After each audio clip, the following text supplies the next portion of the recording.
ಜ್ಯೋತಿಷಾಸ್ತ್ರದ ಪಾಠಕ್ಕೆ ನಿಮ್ಮೆಲ್ಲರಿಗೂ ಸ್ವಾಗತ.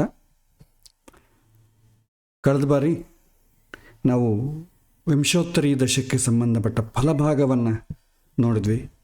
ಮಹಾದಶೆ, ಅಂತರ್ದಶೆ, ಪ್ರತ್ಯಂತರ ದಶೆ, ಅವುಗಳ ಮಧ್ಯೆ ಇರುವಂಥ ಒಂದು ಸಮನ್ವಯ, ಇದೆಲ್ಲ ಕೂಡ ನಾವು ಕಳೆದ ಕ್ಲಾಸಲ್ಲಿ ಕಿಂಚಿತ್ ನೋಡಿದ್ವಿ. ಇವತ್ತು ಫಲಭಾಗವನ್ನು, ವಿಂಶೋತ್ತರಿ ದಶವನ್ನು ಪ್ರಿಡಿಕ್ಟ್ ಮಾಡಲಿಕ್ಕೆ ತಿಳಿಬೇಕಾದಂಥ ಕೆಲವಿನ ಸೂತ್ರಗಳನ್ನು ಸ್ವಲ್ಪ ಎಕ್ಸ್ಪ್ಲನೇಷನನ್ನು ನಾವು ನೋಡೋಣ ಇವತ್ತಿನ ದಿನ.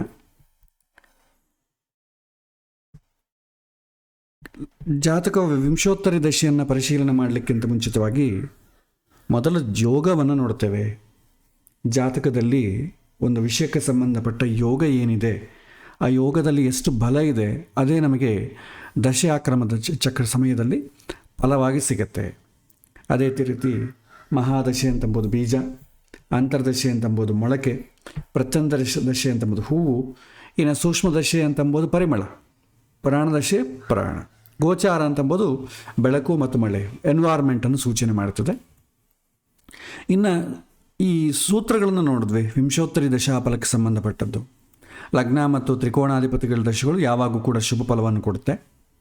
ಕೇಂದ್ರ ತ್ರಿಕೋಣಾಧಿಪತಿಗಳು ಯಾವಾಗೂ ಕೂಡ ಪುಣ್ಯವನ್ನೇ ಸೂಚನೆ ಮಾಡ್ತಾ ಇರೋದು ಕಾರಣ ಪುಣ್ಯದ ಫಲ ಅನುಭವ ಬರೋ ಕಾಲಕ್ಕೆ ತುಂಬ ಅನುಕೂಲವಾಗ್ತದೆ. ಯೋಗಕಾರಕನ ದಶೆ, ಆಮೇಲೆ 2-12 ಮನೆ ದಶೆಗಳು ಅನುಕೂಲ ಆಗ್ತದೆ. 3, 6, 8, 11 ಭಾವಾಧಿಪತಿಗಳ ದಶೆಗಳು ಯಾವಾಗೂ ಕೂಡ ಅನುಕೂಲವಾಗಿ ಮಾಡೋದಿಲ್ಲ. ಮತ್ತು ಶನಿ, ಕುಜ, ರಾಹು, ಕೇತು ಮುಂತಾದ ಪಾಪಗ್ರಹಗಳ ಕೇಂದ್ರಾಧಿಪತಿ ಆದರೆ ಒಳ್ಳೇದು ಮಾಡ್ತಾರೆ. ಶುಭ ಗ್ರಹಗಳ ಕೇಂದ್ರಾಧಿಪತಿ ಆದರೆ ಶುಭ ಫಲವನ್ನು ಕೊಡುವುದಿಲ್ಲ. 8ನೇ ಮನೆ ಭಾವಾಧಿಪತಿ ದಶೆಯಲ್ಲಿ, ಅಷ್ಟಮಾಧಿಪತಿ ದಶೆಯಲ್ಲಿ ಯಾವಾಗೂ ಕೂಡ ಪ್ರತಿಕೂಲವಾಗ್ತದೆ. ಅದು ದಶೆಯಲ್ಲಾಗಲಿ ಅಂತರ್ದಶೆಯಲ್ಲಾಗಲಿ. ಸೊ ಯಾವ ದಶಾಧಿಪತಿ ನಡೀತಾ ಇದೆಯೋ ಆ ದಶಾಧಿಪತಿ ಯಾವ ಭಾವದಲ್ಲಿದ್ದಾನೋ ಅದಕ್ಕೆ ಸಂಬಂಧಪಟ್ಟ ಫಲವೇ ಬರುತ್ತೆ. ಅಂತರ್ದಶೆ ಮಹಾದಶೆಯ ಗುಣವನ್ನು ಹೆಚ್ಚಿಸುತ್ತದೆ ಅಥವಾ ಕಡಿಮೆ ಮಾಡ್ಬೋದು. ಅಂತರ್ದಶೆ ಗ್ರಹ ಮಹಾದಶೆ ಅಧಿಪತಿಗೆ 2, 4, 5, 9, 10, 11 ಸ್ಥಾನದಲ್ಲಿದ್ದರೆ ಶುಭ.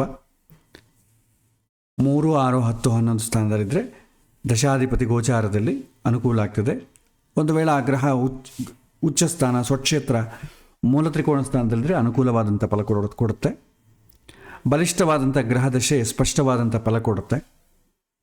ದಶ ಅನುಕೂಲವಾದರೆ ಪ್ರಯತ್ನ ಆರಂಭ ಆಗ್ತದೆ. ಗೋಚಾರ ಅನುಕೂಲವಾದರೆ ಪ್ರಯತ್ನ ಸಿದ್ಧಿಸ್ತದೆ. ಈ ಎರಡನ್ನು ಕೂಡ ಲಾಸ್ಟ್ ಕ್ಲಾಸಲ್ಲಿ ನೋಡುತ್ತೆ. ಇವತ್ತು ಮತ್ತಷ್ಟು ವಿವರವಾಗಿ ಇದನ್ನು ನೋಡೋಣ.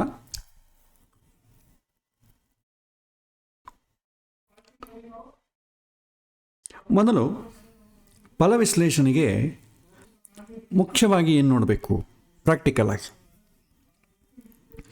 ನಾವು ಯಾವುದು ಹೆಚ್ಚು ಡಾಮಿನೇಟ್ ಮಾಡ್ತದೆ ಜಾತಕದಲ್ಲಿ, ಮಹಾದಶೆಯೋ ಅಥವಾ ಆ ಗ್ರಹ ಆಧಿಪತ್ಯ ಜಾಸ್ತಿ ಫಲ ಕೊಡ್ತದ, ಯಾವ ಮನೆಗಿರ್ತೋ ಅದು ಫಲ ಕೊಡ್ತದ, ಕಾರಕತ್ವ ಫಲ ಕೊಡ್ತದೆ, ಯಾವುದು ಜಾಸ್ತಿ ಪ್ರಯಾರಿಟಿ ತಗೋಬೇಕು ಅಂತಂಬೋ ವಿಚಾರವನ್ನು ಇಲ್ಲಿ ನಾವು ನೋಡೋಣ. ಭಾವಾಧಿಪತ್ಯಕ್ಕೆ ಹೆಚ್ಚು ಫಲ ಯಾವ ಗ್ರಹ ಅದರ ಮಹಾದಶೆ ಆಗಲಿ ಅಂತರ್ದಶೆ ಆಗಲಿ ಬಂದಾಗ ಅದು ಯಾವ ಭಾವಕ್ಕೆ ಅಧಿಪತಿ ಆಗಿರುತ್ತೋ ಹೆಚ್ಚಿನ ಭಾಗ ಫಲ ಅದಕ್ಕೆ ಸಿಗತ್ತೆ. ನಾವು ಜಾತಕವನ್ನು ವಿಶ್ಲೇಷಣೆ ಮಾಡೋ ಕಾಲಕ್ಕೆ ಕೂಡ ಆಧಿಪತ್ಯ ಬಲಕ್ಕೆ ಪ್ರಯಾರಿಟಿ ಜಾಸ್ತಿ ಕೊಟ್ವಿ ನಾವು, ಕಾರಕಕ್ಕೆ ಕಡಿಮೆ, ಸ್ಥಾನಕ್ಕೆ ಇನ್ನೂ ಕಡಿಮೆ. ಅದೇ ರೀತಿ ಇಲ್ಲಿ ಒಂದು ಗ್ರಹ ಅದರ ಆಧಿಪತ್ಯ ಏನಿದೆ ಆ ಆಧಿಪತ್ಯ ವಿಚಾರಗಳೇ ಹೆಚ್ಚಿನ ಪ್ರಯಾರಿಟಿ, ಹೆಚ್ಚು ಫಲವನ್ನು ಕೊಡ್ತದೆ, ಪ್ರೈಮರಿ ಫ್ಯಾಕ್ಟರ್ ಅಂತಂತೇವೆ. ಇದು ಒಂದು ವೇಳೆ ಆ ಭಾವಾಧಿಪತಿ ಯಾವ ಒಂದು ಲಗ್ನ, ಚತುರ್ಥ, ಪಂಚಮ, ನವಮ, ದಶಮ, ಏಕಾದಶ, ಈ ಭಾವಾಧಿಪತ್ಯಗಳು ಮನುಷ್ಯನ ವ್ಯಕ್ತಿತ್ವ, ಶಿಕ್ಷಣ, ಅದೃಷ್ಟ, ವೃತ್ತಿ, ಲಾಭವನ್ನು ಸೂಚನೆ ಮಾಡ್ತದೆ. ಅದರ ಸ್ವಭಾವ ನೋಡಿದ್ರೆ ಶುಭ ಫಲಿತಾಂಶ ಸಿಗತ್ತೆ. ಇದು ಯಾವಾಗೂ ಕೂಡ ಇವುಗಳ ದಶೆಯಲ್ಲಿ ಅನುಕೂಲ ಆಗ್ತದೆ. ಎರಡನೇದು 6, 8, 12ನೇ ಮನೆ ದಶೆಗಳು ಅದು ಅನುಕೂಲ ಮಾಡುವುದಿಲ್ಲ. ಸಾಲ, ರೋಗ, ಶತ್ರುಗಳು, ಅಡೆತಡೆಗಳು, ನಷ್ಟ, ಖರ್ಚು ಇವುಗಳನ್ನು ಸೂಚನೆ ಮಾಡುತ್ತದೆ. ಹಾಗಾಗಿ ಶುಭ ಸ್ಥಾನ ಹೊಂದಿದಂಥ ಭಾವಾಧಿಪತಿಗಳು ಅನುಕೂಲವಾದ ಫಲ, ದುಷ್ಟಸ್ಥಾನಾಧಿಪತಿಗಳು ಪ್ರತಿಕೂಲವಾದ ಫಲವನ್ನು ಕೊಡ್ತಾರೆ. ಇದಕ್ಕೆ ಹೆಚ್ಚಿನ ಪ್ರಯಾರಿಟಿ ಕೊಡ್ತೇವೆ. ನೆಕ್ಸ್ಟ್ ಯಾವುದಕ್ಕೆ ಕೊಡ್ತೇವೆ ಅಂತಂದರೆ ಆ ಗ್ರಹ ಸ್ಥಿತಿ ಎಲ್ಲಿದೆ. ಆ ಗ್ರಹ ಜಾತಕದಲ್ಲಿ ಯಾವ ಭಾವದಲ್ಲಿ ಒಂದು ಗ್ರಹ ಇರುತ್ತೋ ಆ ಗ್ರಹ ಆ ಭಾವಾದಿ ಭಾವಸ್ಥಾನದ ಫಲವನ್ನು ಕೊಡ್ತಾನೆ. ಇಷ್ಟು 20% ಫಲವನ್ನು ಕೊಡ್ತಾನೆ. ಯಾವ ಮನೆಯಲ್ಲಿ ಕುಳಿತಿದೆ ಮತ್ತು ಇತರ ಗ್ರಹಗಳದ್ದು ಏನಾದರೂ ದೃಷ್ಟಿ ಸಂಬಂಧ ಏನಾದರೂ ಇದೆಯೋ ಕೂಡ ನೋಡ್ತೇವೆ. ನಿಯಮ ಏನಂತಂದರೆ, ಗ್ರಹ ಯಾವ ಮನೆಯಲ್ಲಿ ಕುಳಿತಿದೆಯೋ ಆ ಮನೆಯ ಫಲವನ್ನು ಮತ್ತು ತಾನು ನೋಡುವ ಮನೆಯ ಫಲವನ್ನು ನೀಡುತ್ತದೆ.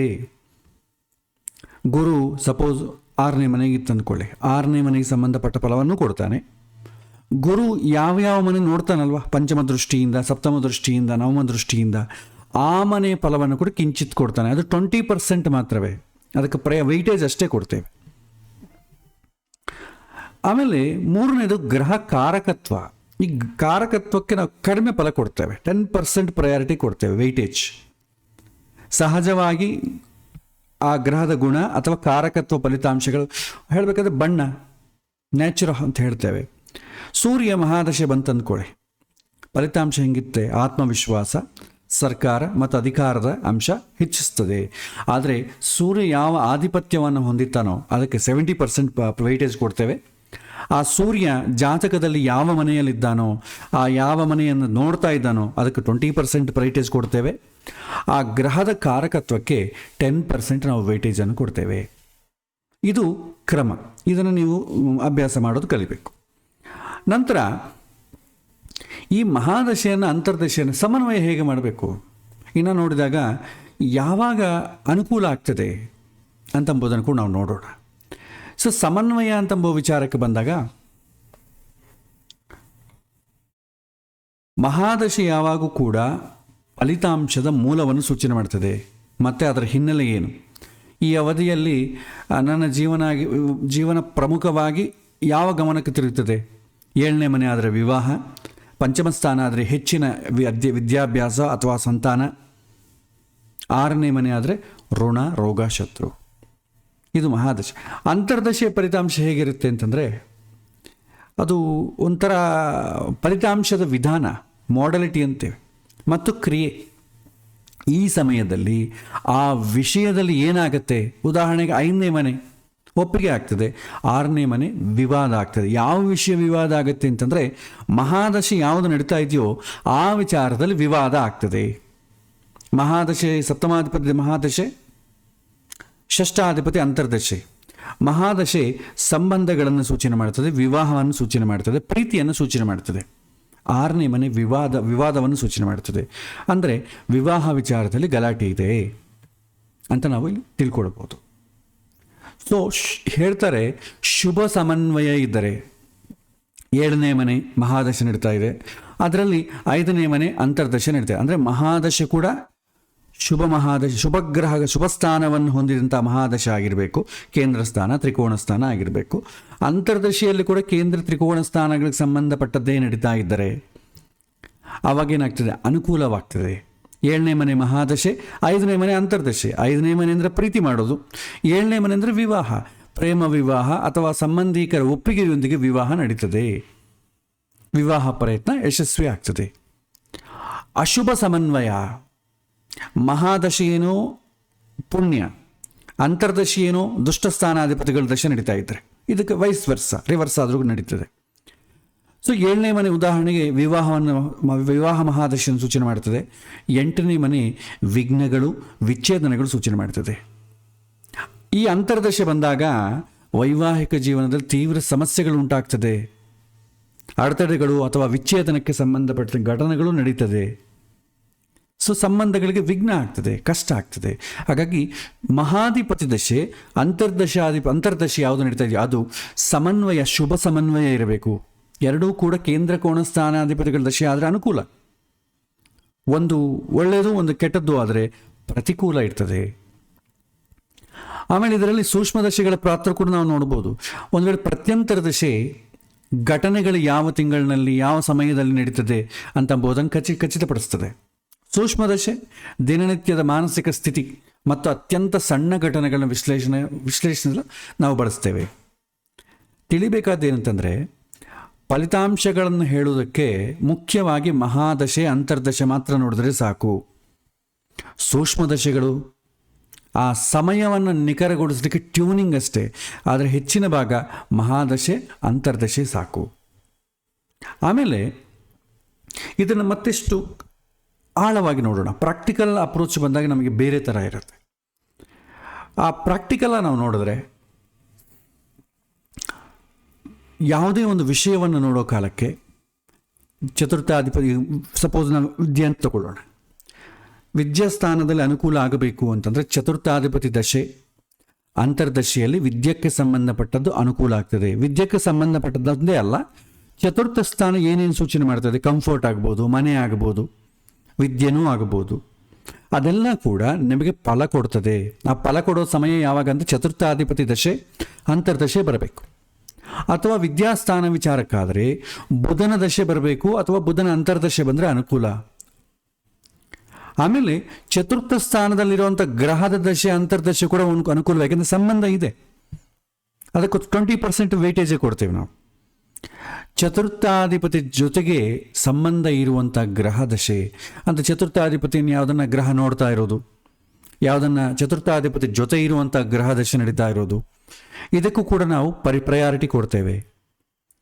ಡೈರೆಕ್ಟಾಗಿ ಚತುರ್ಥಾಧಿಪತಿ ದಶೆ ನಡೀತಾ ಇತ್ತು ಅಂದ್ಕೊಳ್ಳಿ, ವೆಯ್ಟೇಜ್ ಜಾಸ್ತಿ, 70% ವೆಯ್ಟೇಜ್ ಕೊಡ್ತೇವೆ.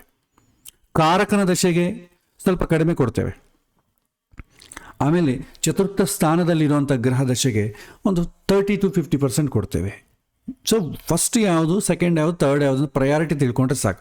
ಆ ಪರ್ಸೆಂಟೇಜ್ಗಳೇನು ಅಷ್ಟು ಮುಖ್ಯ ಅಲ್ಲ, ನಿಮಗೆ ಅರ್ಥ ಆಗಲಿಕ್ಕೆ ಮಾತ್ರವೇ ಪರ್ಸೆಂಟೇಜ್ ಅಂತಂಬೋದು ನಾನು ಯೂಸ್ ಮಾಡಿದೆ.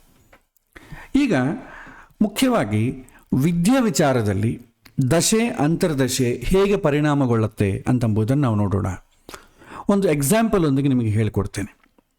ಸೊ ಭಾವಾಧಿಪತ್ಯದ ಆಧಾರದ ಮೇಲೆ ಫಲಿತಾಂಶಗಳು ಹೇಗಿರುತ್ತೆ, ನಾವು ಹೇಳಿರೋದು ವಿದ್ಯೆ, ಉದ್ಯೋಗ, ಧನಸ್ಥಾನ ಇವುಗಳನ್ನು ಮಾತ್ರ ನಾವು ನೋಡಿದ್ದೇವೆ. ಅದಕ್ಕೆ ಸಂಬಂಧಪಟ್ಟದ್ದೆಲ್ಲ ನಾನು ಹೇಳಿಕೊಡ್ತೇನೆ. ಇದನ್ನು ಹೇಗೆ ಆಲೋಚನೆ ಮಾಡಿದ್ದು, ಹೇಗೆ ಇದರ ಥಿಂಕ್ ಮಾಡಬೇಕು ಅಂತಂಬೋದು ನೀವು ಎಲ್ಲದಕ್ಕೂ ಇದೇ ಥರ ಸಮನ್ವಯ ಮಾಡ್ಬೋದು. ಉದಾಹರಣೆಗೆ ಚತುರ್ಥಾಧಿಪತಿ ಮಹಾದಶೆ ನಡೀತಾ ಇದೆ, ವಿದ್ಯಾಧಿಪತಿ ಮಹಾದಶೆ ನಡೀತಾ ಇದೆ. ಜಾತಕದಲ್ಲಿ ಆ ವಿದ್ಯೆಗೆ ಸಂಬಂಧಪಟ್ಟ ಗ್ರಹ ಎಲ್ಲಿದೆಯೋ ಅದು ಯೋಗವನ್ನು ಸೂಚನೆ ಮಾಡ್ತದೆ. ಚತುರ್ಥಾಧಿಪತಿ ಶುಭ ಸ್ಥಾನಗಳಿದ್ರೆ ಯೋಗ ಜಾಸ್ತಿ, ಚತುರ್ಥಾಧಿಪತಿ ಪಾಪಸ್ಥಾನಗಳಲ್ಲಿದ್ದರೆ ಯೋಗ ಕಡಿಮೆ.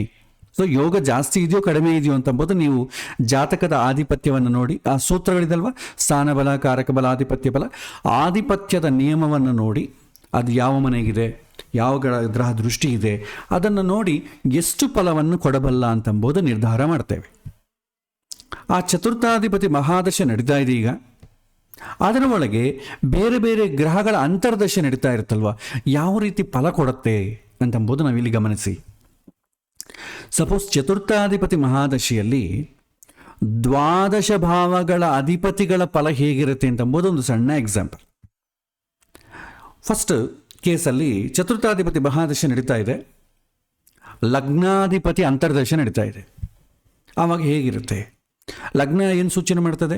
ದೇಹವನ್ನು ಸೂಚನೆ ಮಾಡ್ತದೆ, ಆತ್ಮವಿಶ್ವಾಸವನ್ನು ಸೂಚನೆ ಮಾಡ್ತದೆ. ಮಹಾದಶೆ ಏನು ನಡೀತಾ ಇದೆ? ಚತುರ್ಥಾಧಿಪತಿ ಮಹಾದಶೆ. ಆ ಚತುರ್ಥಾಧಿಪತಿಯಲ್ಲಿ ಕೂಡ ವಿದ್ಯೆ ವಿಚಾರವನ್ನು ನಾವು ನೋಡೋಣ. ಸೊ ವಿದ್ಯಾ ವಿಚಾರದಲ್ಲಿ ಲಗ್ನಾಧಿಪತಿ ಅಂತರ್ದಶೆಯಲ್ಲಿ ಏನು ನಡೀಬಹುದು ಅಂತಂದರೆ, ಯೂಶ್ವಲಿ ಲಗ್ನ ಯಾವಾಗೂ ಕೂಡ ಆತ್ಮವಿಶ್ವಾಸವನ್ನು ಸೂಚನೆ ಮಾಡ್ತದೆ, ಆರೋಗ್ಯವನ್ನು ಸೂಚನೆ ಮಾಡ್ತದೆ. ಸೊ ಆತ್ಮವಿಶ್ವಾಸ, ಏಕಾಗ್ರತೆ ಹೆಚ್ಚುತ್ತದೆ ಜಾತಕದಲ್ಲಿ. ಮತ್ತೆ ಆ ಲಗ್ನಾಧಿಪತಿ ಕೂಡ ಚೆನ್ನಾಗಿರಬೇಕು. ಅದು ವೀಕ್ ಆಗಿದ್ರೆ ಏನಾಗುತ್ತೆ? ಆತ್ಮವಿಶ್ವಾಸ ಕಡಿಮೆ ಆಗ್ತದೆ. ಸೊ ಆತ್ಮವಿಶ್ವಾಸ ಜಾಸ್ತಿ ಆಗೋದಾಗಲಿ, ಅಧ್ಯಯನದಲ್ಲಿ ಸಿದ್ಧಿ ಆಗೋದು ಮತ್ತು ಉತ್ತಮ ಆರೋಗ್ಯ ಪ್ರಾಪ್ತಿ. ಈ ಓದಿಕೊಳ್ಳೋ ಕಾಲಕ್ಕೆ ಎಲ್ಲಿ ಕೂಡ ಅವನಿಗೆ ಆರೋಗ್ಯ ಡಿಸ್ಟರ್ಬ್ ಆಗೋದಿಲ್ಲ, ಅವನ ಆರೋಗ್ಯ ಸಹಕಾರ ಮಾಡ್ತದೆ. ಸಪೋಸ್ ಎರಡನೇ ಮನೆಯ ಅಂತರ್ದಶೆ ನಡೀತಾ ಇತ್ತು ಅಂತ ಅಂದ್ಕೊಳ್ಳೋಣ. ಎರಡನೇ ಭಾವಾಧಿಪತಿಯ ಅಂತರ್ದಶೆ ನಡೀತಾ ಇತ್ತು. ಎರಡನೇ ಭಾವ ಏನು ಸೂಚನೆ ಮಾಡ್ತದೆ? ಧನ, ಕುಟುಂಬ, ಮಾತು, ಇದೆಲ್ಲ ಕೂಡ ಎರಡನೇ ಭಾವ ಸೂಚನೆ ಮಾಡ್ತದೆ. ಸೊ ಎರಡನೇ ಭಾವಕ್ಕೂ ಮಹಾದಶೆ ವಿದ್ಯೆಗೂ ಸಂಬಂಧ. ಆ ಎರಡಕ್ಕೂ ಲಿಂಕ್ ಮಾಡಿ ನೀವು ಹೇಳಬೇಕು. ಸೊ ಏನು ಮಾಡಬೇಕು? ಎರಡನೇ ಮನೆ ಅಂದರೆ ಹಣ ಅಲ್ವಾ?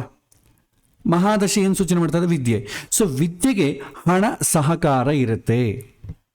ಕುಟುಂಬ, ವಿದ್ಯೆಗೆ ಕುಟುಂಬದ ಸಹಕಾರ ಇರುತ್ತೆ.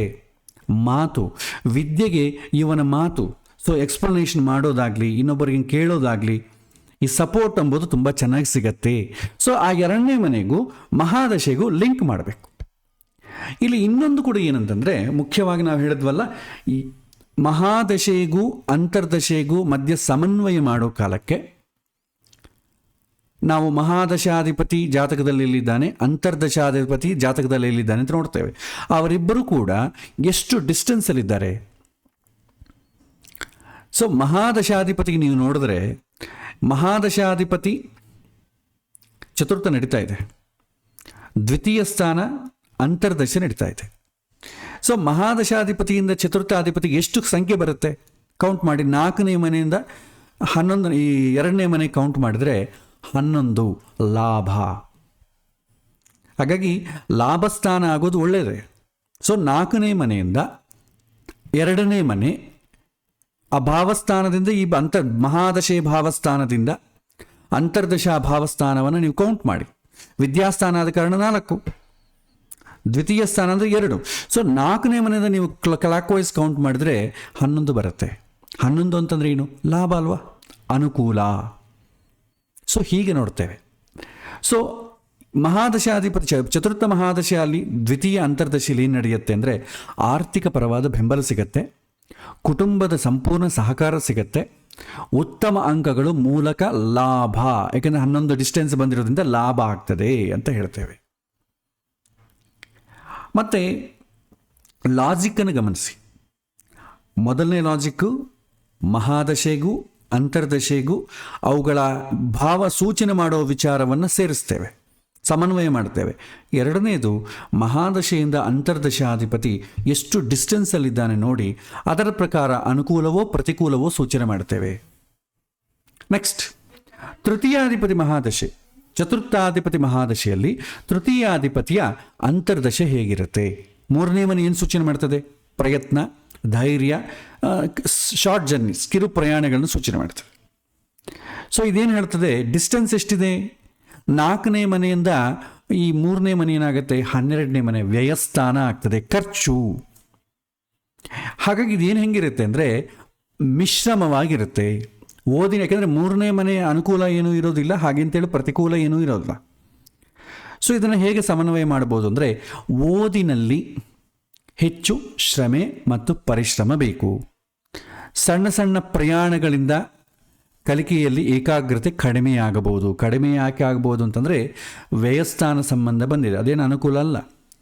ಮತ್ತು ಖರ್ಚುಗಳು ಆಗ್ತದೆ, ಪ್ರಯಾಣದಿಂದ ಖರ್ಚು ಆಗ್ತದೆ. 3ನೇ ಮನೆ ಪ್ರಯತ್ನ ಸ್ಥಾನದ ಕಾರಣ ವಿದ್ಯೆಗೆ ಸ್ವಲ್ಪ ಪ್ರಯತ್ನ ಬೇಕಾಗ್ತದೆ ಅಂತ ಹೇಳ್ತೇವೆ. 4ನೇ ಮನೆ ಸಂಬಂಧ ನೋಡೋಣ. ಚತುರ್ಥಾಧಿಪತಿ ಮಹಾದಶೆ, ಚತುರ್ಥಾಧಿಪತಿ ಅಂತರ್ದಶೆ, ಇದು ಇನ್ನೂ ಅನುಕೂಲ. ಎರಡೂ ಸೇಮೇ ಅಲ್ವಾ? ಹಾಗಾಗಿ ವಿದ್ಯೆಯಲ್ಲಿ ಉನ್ನತವಾದಂಥ ಯಶಸ್ಸು, ಹೊಸ ಕೋರ್ಸುಗಳಿಗೆ ಸೇರುವುದಾಗಲಿ, ತಾಯಿಯ ಸಹಕಾರ, ಸುಖ ಎಲ್ಲ ಸಿಗತ್ತೆ. ಸೊ ಮಹಾದಶೆ ಭಾವ ಸೂಚಿಸುವಂಥ ವಿಷಯಗಳಿಗೆ, ಅಂತರ್ದಶೆ ಭಾವ ಸೂಚಿಸುವ ವಿಷಯಗಳಿಗೆ ಸಮನ್ವಯ ಮಾಡಿ ಉತ್ತರ ಕೊಡಬೇಕು. ಇದನ್ನು ನೀವು ಬೇಕಾದ್ರೆ ಬುಕ್ಸಲ್ಲಿ ಸಿಗತ್ತೆ, ತುಂಬ ಬೈಹಾಟ್ ಮಾಡಬೇಕು. ಎಷ್ಟಂತ ಬೈಹಾಟ್ ಮಾಡ್ತೀರಿ? ಅದಕ್ಕೆ ಲಾಜಿಕ್ಕನ್ನು ನೆನಪಿಟ್ಕೊಂಡ್ರೆ ಸಾಕು.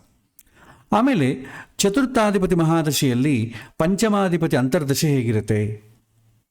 ಆ ಡಿಸ್ಟೆನ್ಸ್ ನೋಡಿದ್ರೆ ನಿಮಗೆ 4ನೇ ಮನೆಯಿಂದ 5ನೇ ಮನೆ 2ನೇ ಮನೆ ಆಗ್ತದೆ. ಸೊ ಧನಸ್ಥಾನ ಆಗ್ತದೆ. 5ನೇ ಮನೆ ಏನು ಸೂಚನೆ ಮಾಡ್ತದೆ? ಬುದ್ಧಿ, ಸಂತಾನ, ಪುಣ್ಯವನ್ನು ಸೂಚನೆ ಮಾಡ್ತದೆ. ಹೇಗೆ ಹೇಳ್ತೇವೆ? ಇದು ಶುಭ. ಸೊ ಓದಿನ ವಿಚಾರಕ್ಕೆ ಬುದ್ಧಿಶಕ್ತಿ ತುಂಬ ಹೆಚ್ಚಾಗ್ತದೆ, ಅನುಕೂಲ ಆಗ್ತದೆ. ಪರೀಕ್ಷೆಗಳಲ್ಲಿ ಉತ್ತಮ ಪ್ರದರ್ಶನ ಸಿಗ್ಬೋದು. ಮತ್ತು ಕಲಿಕೆ ಲಾಭದಾಯಕವಾಗಿರುತ್ತೆ. 2ನೇ ಮನೆ ಸಂಬಂಧ ಬಂದಿರೋದ್ರಿಂದ ಲಾಭದಾಯಕವಾಗಿರುತ್ತೆ ಅಂತ ಹೇಳ್ತೇವೆ. 6ನೇ ಮನೆ ಸಂಬಂಧ ಬಂದರೆ 4ರಿಂದ 6ನೇ ಮನೆ 3ನೇ ಮನೆ ಆಗ್ತದೆ. ಪರಾಕ್ರಮ ಅಂತ ಹೇಳ್ತೇವೆ. ಪರಾಕ್ರಮ, ಪ್ರಯತ್ನ. 6ನೇ ಮನೆ ಸಾಲ, ಶತ್ರು, ರೋಗ. ಸೊ ವಿದ್ಯೆ ವಿಚಾರದಲ್ಲಿ ಸಾಲ, ವಿದ್ಯೆ ವಿಚಾರದಲ್ಲಿ ಶತ್ರುಗಳು, ವಿದ್ಯೆ ವಿಚಾರದಲ್ಲಿ ರೋಗ. ಸೊ ತಂದೆ ಅವನು ಓದಿನ ವಿಚಾರಕ್ಕೆ ಸ್ವಲ್ಪ ಅಲ್ಲಿ ಇಲ್ಲಿ ಸಾಲ ಮಾಡಬೇಕು. ಅವನು ದೊಡ್ಡ ಕೋರ್ಸ್ ಮಾಡಬೇಕು ಅಂತಂತಾನೆ ಸಾಲ ಮಾಡಬೇಕಾಗತ್ತೆ. ವಿದ್ಯೆ ವಿಚಾರದಲ್ಲಿ ಕಾಂಪಿಟೀಷನ್ ಜಾಸ್ತಿ ಆಗ್ತದೆ, ಅಥವಾ ಶತ್ರುಗಳು ಜಾಸ್ತಿ ಇರ್ತಾರೆ, ಇವನನ್ನು ತುಳಿಬೇಕು ಅಂತಂಬೋರು. ಅದೇ ವಿಚಾರದಲ್ಲಿ ರೋಗಸ್ಥಾನ ಅಂತರ್ದಶೆ ಬಂದಿರೋದ್ರಿಂದ ರೋಗದಿಂದ ಈ ಒಂದು ಓದು ಸ್ವಲ್ಪ ಡಿಸ್ಟರ್ಬ್ ಆಗ್ಬೋದು. ಅವನ ಪಾಠ ಈಗ ಎಷ್ಟೋ ದಿನ ಒಂದು ಜ್ವರ ಬಂತು ಅಂದ್ಕೊಳ್ಳಿ, ಒಂದು ವಾರ ಪಾಠ ಹೋಗಿಲ್ಲ ಅಂತಂದರೆ ರಿಗೈನ್ ಮಾಡ್ಕೊಳ್ಳೋದು ತುಂಬ ಪ್ರಯತ್ನ ಮಾಡಬೇಕು. ಹಾಗೆ ಮಹಾದಶೆಗೂ ಅಂತರ್ದಶೆಗೂ ಲಿಂಕ್ ಮಾಡಬೇಕು. ನೆಕ್ಸ್ಟ್ ಸಪ್ತಮ ಸಂಬಂಧ ಬಂತು ಅಂದ್ಕೊಳ್ಳಿ, ಸಪ್ತಮ ಅಂತರ್ದಶೆ ಬಂತು ಅಂದ್ಕೊಳ್ಳಿ. ಸಪ್ತಮ ಏನು ಸೂಚನೆ ಮಾಡ್ತದೆ? ವಿವಾಹ ಸೂಚನೆ ಮಾಡ್ತದೆ, ವ್ಯಾಪಾರ ಸೂಚನೆ ಮಾಡ್ತದೆ, ಪ್ರೀತಿ ಸಂಬಂಧಗಳು ಇದೆಲ್ಲ ಕೂಡ 7ನೇ ಮನೆ ಸೂಚನೆ ಮಾಡ್ತದೆ. 4ನೇ ಮನೆಗೆ 4ನೇ ಮನೆಯೇ 7ನೇ ಮನೆ. ಹಾಗಾಗಿ ಈ ಸಪ್ತಮಾಧಿಪತಿ ಮಹಾದಶೆ ಹೆಂಗೆ ಹೇಳ್ತೇವೆ, ಇದು ಕೂಡ ಮಿಶ್ರಮವಾಗಿರುತ್ತೆ. ಗಮನ ವಿವಾಹ ಅಥವಾ ಇತರ ಜನ ಕಡೆಗೆ ಹೋಗುವುದರಿಂದ ಓದಿನಿಂದ ಸ್ವಲ್ಪ ವಿಮುಖವಾಗಿ ಆಗ್ತದೆ. ಯಾವಾಗ ಕೂಡ ಪ್ರೀತಿ ಅಂತ ಶುರು ಆಗ್ತದಲ್ಲ ಕಾಲೇಜುಗಳಲ್ಲಿ, ಸಪ್ತಮಾಧಿಪತಿ ಅಂತರ್ದಶೆ ಏನಾದರೂ ಶುರುವಾದರೆ, ರಾಹುವಿನ ಅಂತರ್ದಶೆ ಶುರುವಾದರೆ, ಶುಕ್ರನ ಅಂತರ್ದಶೆ ಶುರುವಾದರೆ, ಅಂದರೆ ವಿದ್ಯಕ್ಕೆ ಈ ಪ್ರೀತಿಗಳಿಗೆ ಇದಕ್ಕೆ ಸಂಬಂಧ ಬಂದರೆ ಅವ ಹುಡುಗ ಏನು ಮಾಡ್ತಾನೆ, ಅದಕ್ಕೂ ಕೂಡ ಪ್ರಯಾರಿಟಿ ಕೊಡ್ತಾನೆ. ಮನಸ್ಸು ಹೇಳ್ತಾರಲ್ಲ, ಎಲ್ಲೋ ಒಬ್ಬ ಹುಡುಗಿ ನೋಡಿದಾಗ ಎಲ್ಲೋ ಒಂದು ಕಡೆ ಫ್ಲ್ಯಾಶ್ ಆಗಬೇಕು, ಹಾರ್ಟಲ್ಲಿ ಒಂದು ಬೆಲ್ ಹೊಡಿಬೇಕು ಅಂತ ಏನು ಸಿನಿಮಾಗಳಲ್ಲಿ ತೋರಿಸ್ತಾರಲ್ಲ, ಅವೆಲ್ಲ ಕೂಡ ಆಗ್ತವೆ. ಯಾವಾಗ ಈ ವಿವಾಹ ವಿದ್ಯೆಗೆ ಸಂಬಂಧಪಟ್ಟ ಮಹಾದಶೆಯಲ್ಲಿ ಕಾಮಕ್ಕೆ ಮೋಹಕ್ಕೆ ಸಂಬಂಧಪಟ್ಟ ಅಂತರ್ದಶೆ ಏನಾದರೂ ನಡೀತಾ ಇದ್ದರೆ ಈ ರೀತಿ ಡಿವಿಯೇಟ್ ಆಗಲಿಕ್ಕೆ ಅವಕಾಶ ಉಂಟು. ಸೊ ಅವನು ಸ್ವಲ್ಪ ಹಾದಿ ತಪ್ತಾನೆ, ಸ್ವಲ್ಪ ಜಾಗೃತಿಯಾಗಿರಬೇಕು ಅಂತ ಅವ್ರಿಗೆ ಹೇಳ್ತೇವೆ ಈ ರೀತಿ. ಆಮೇಲೆ ಅಷ್ಟಮಾಧಿಪತಿ ಅಂತರ್ದಶೆ ನಡೆದರೆ, ಅಷ್ಟಮ ಅಂದರೆ ನಷ್ಟ ಅಲ್ವಾ, 4ನೇ ಮನೆಗೆ 5ನೇ ಮನೆಯೇ 8ನೇ ಮನೆ ಆಗ್ತದೆ. ಈ ಡಿಸ್ಟೆನ್ಸು 5 ಅಂತಂಬೋದೇನೋ ಶುಭ, ಆದರೆ 8ನೇ ಮನೆಯ ಅಷ್ಟಮ ಸ್ಥಾನಾಧಿಪತಿ ದಶೆ ಒಳ್ಳೆಯದಲ್ಲ. ಸೊ ವಿದ್ಯೆ ವಿಚಾರದಲ್ಲಿ ನೋಡಿಕೊಂಡ್ರೆ ಅಷ್ಟಮ ಸ್ಥಾನ ನಷ್ಟ, ಅಬ್ಸ್ಟ್ರಕ್ಷನ್ಸ್ ಅಡ್ಡಿ ಆಗೋದು. ಆಮೇಲೆ ಸಂಶೋಧನೆ ರಿಸರ್ಚ್ ಅಂತೇವೆ. ರಿಸರ್ಚ್ ಅಂತಂದರೆ ಇವತ್ತಿನ ರಿಸರ್ಚ್ ಕೊಡಲ್ಲ, ತುಂಬ ತಲೆ ಚಚ್ಚಿಕೊಳ್ಳಬೇಕು. ಹಿಂದಿನ ಕಾಲ ರಿಸರ್ಚ್ ಹಂಗೆ ಮಾಡ್ತಿದ್ರು. ಇವತ್ತು ರಿಸರ್ಚ್ ಏನಿಲ್ಲ, ಆಲ್ರೆಡಿ ರಿಸರ್ಚ್ ಮಾಡಿದ ಪೇಪರ್ಸ್ನೇ ಒಟ್ಟಿಗೆ ಕೂಡಿಸಿ ಒಂದು ಪುಸ್ತಕ ಮಾಡಿ ಬಿಸಾಕ್ಬಿಡೋದು, ಅದನ್ನೇ ರಿಸರ್ಚ್ ಅಂತೇವೆ. ಅಂದರೆ ತುಂಬ ಆಳವಾಗಿ ಆಲೋಚನೆ ಮಾಡೋದು, ಅದು ಕೂಡ ಒಂದು ರೀತಿಯಾದಂಥ ಕಷ್ಟ, ಎಲ್ಲವನ್ನು ಸ್ಯಾಕ್ರಿಫೈಸ್ ಮಾಡಬೇಕಾಗತ್ತೆ. ಆಮೇಲೆ ಸೀಕ್ರೆಟ್ ರಹಸ್ಯವನ್ನು ಕೂಡ 8ನೇ ಮನೆಯೇ ಸೂಚನೆ ಮಾಡ್ತದೆ. ಸೊ ವಿದ್ಯಾ ಮಹಾದಶೆಯಲ್ಲಿ ಅಷ್ಟಮ ಅಂತರ್ದಶೆ ನಡೆದಾಗ ಸಂಶೋಧನೆಗೆ ತುಂಬ ಉತ್ತಮ ಆಗ್ತದೆ. ವಿದ್ಯೆಯಲ್ಲಿ ಅನಿರೀಕ್ಷಿತವಾದಂಥ ಬದಲಾವಣೆ ಆಗ್ತದೆ, ಅಥವಾ ಆಳವಾದಂಥ ಸಂಶೋಧನಾತ್ಮಕವಾದಂಥ ಅಧ್ಯಯನದ ಕಡೆಗೆ ಆಸಕ್ತಿ ಜಾಸ್ತಿ ಆಗ್ತದೆ. ಹೀಗೆ ನಾವು ಹೇಳ್ಬೋದು. ಜಸ್ಟ್ ಊಹಿಸಬೇಕಷ್ಟೇ, ಮಹಾದಶೆಗೂ ಅಂತರ್ದಶೆಗೂ ಇರುವಂಥ ವಿಚಾರಗಳನ್ನ ಊಹಿಸಿ ಹೇಳಬೇಕು. ಆಮೇಲೆ ನವಮಾಧಿಪತಿ ಅಂತರ್ದಶೆ ಹೇಗಿರುತ್ತೆ? ಸೊ 9ನೇ ಮನೆ ಭಾಗ್ಯಸ್ಥಾನ. ಸೊ ಚತುರ್ಥಕ್ಕೆ ನವಮ ಸ್ಥಾನ, 6ನೇ ಮನೆ ಶತ್ರುಸ್ಥಾನ ಆಗ್ತದೆ. ಸೊ ಈ ನವಮಾಧಿಪತಿ ಅಂತರ್ದಶೆಯಲ್ಲಿ ಉನ್ನತವಾದಂಥ ವಿದ್ಯಾಭ್ಯಾಸ, ಅದೃಷ್ಟದ ಬೆಂಬಲ ಲಭಿಸುತ್ತೆ. ಯಾಕೆಂದರೆ 9ನೇ ಮನೆ ತ್ರಿಕೋಣಾಧಿಪತಿ ದಶೆ ಅದಕ್ಕೆ ಅನುಕೂಲ ಆಗ್ತದೆ. ಆದರೆ 6ನೇ ಮನೆ ಸಂಬಂಧ ಇರೋದರಿಂದ ಸ್ವಲ್ಪ ಶ್ರಮೆ ಪಡಬೇಕಾಗ್ತದೆ. 9ನೇ ಮನೆ ಅಂತರ್ದಶೆ ಒಳ್ಳೆಯದೇ, ವಿದ್ಯಾಭ್ಯಾಸದೆಲ್ಲ ಅನುಕೂಲ ಆಗ್ತದೆ, ಸ್ವಲ್ಪ ಶ್ರಮೆಯಿಂದ ಮುಂದುವರಿತದೆ.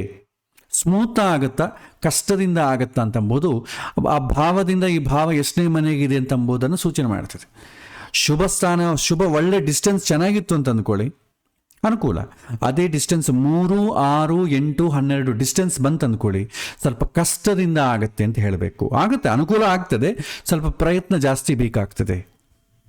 ಆಮೇಲೆ 10ನೇ ಮನೆ ಅಂತರ್ದಶೆ ಬಂದರೆ, 10ನೇ ಮನೆ ಅಂತರ್ದಶೆ 7ನೇ ಮನೆ ಸಂಬಂಧ ಬಂದಿದ್ದು ಒಳ್ಳೆಯದು. ಅತ್ಯುತ್ತಮ ವಿದ್ಯೆಯ ಮೂಲಕ ಉತ್ತಮವಾದಂಥ ಉದ್ಯೋಗ ಸಿಗ್ಬೋದು, ಶೈಕ್ಷಣಿಕ ಕ್ಷೇತ್ರದಲ್ಲಿ ಗೌರವ ಮತ್ತು ಕೀರ್ತಿ ಸಿಗ್ತದೆ. 10ನೇ ಮನೆ ವೃತ್ತಿ, 10ನೇ ಮನೆ ಕೀರ್ತಿ, ಈ ವಿದ್ಯೆಗೂ ವೃತ್ತಿಗೂ ಸಂಬಂಧ, ಈ ವಿದ್ಯೆಗೂ ಕೀರ್ತಿಗೆ ಸಂಬಂಧ. ಸೊ ಎಲ್ಲರೂ ಮೆಚ್ಚಿಕೊಳ್ಬೇಕಂದ್ರೆ ಒಳ್ಳೆ ಮಾರ್ಕ್ಸ್ ಬರಬೇಕು, ಒಳ್ಳೆ ಉದ್ಯೋಗ ಬರಬೇಕಾದ್ರೆ ಚೆನ್ನಾಗಿ ಓದಬೇಕು. ಸೊ ಇದು ಸಹಕಾರ ಮಾಡ್ತದೆ ಅಂತ ಅರ್ಥ. ಆಮೇಲೆ 11ನೇ ಮನೆ ಸಂಬಂಧ ಬಂದರೆ 4ನೇ ಮನೆಗೆ 8ನೇ ಮನೆಯೇ 11ನೇ ಮನೆ ಆಗ್ತದೆ. ಹಾಗಾಗಿ 11ನೇ ಮನೆ ಲಾಭ, ಆಸೆಗಳ ಈಡೇರಿಕೆಯನ್ನು ಸೂಚನೆ ಮಾಡಿದರು. 8ನೇ ಮನೆ ಒಂದು ಅನಿರೀಕ್ಷಿತವಾದಂಥ ಬದಲಾವಣೆಯನ್ನು ಸೂಚನೆ ಮಾಡ್ತದೆ. ಸೊ ಆಶಿಸಿದಂಥ ಲಾಭಗಳು ಖಂಡಿತ ದೊರೆಯುತ್ತೆ, ಆದರೆ ಕಲಿಕೆಯಲ್ಲಿ ಅನಿರೀಕ್ಷಿತವಾದಂಥ ಅಡೆತಡೆಗಳು ಬರ್ಬೋದು. ಯಾಕೆಂದರೆ 8ನೇ ಸಂಬಂಧ ಬಂದಿರೋದ್ರಿಂದ, ಡಿಸ್ಟೆನ್ಸ್ 8 ಆಗಿರೋದ್ರಿಂದ. ಆದರೆ ಆಗ್ತದೆ, ಅನುಕೂಲ ಆಗ್ತದೆ. ಪ್ಲಸ್ ಸ್ವಲ್ಪ ಪ್ರಯತ್ನ ಜಾಸ್ತಿ ಬೇಕಾಗುತ್ತೆ, ಮನಸ್ಸು ಗಟ್ಟಿ ಮಾಡ್ಕೊಂಡು ಮುಂದೆ ಹೊರಿಬೇಕು.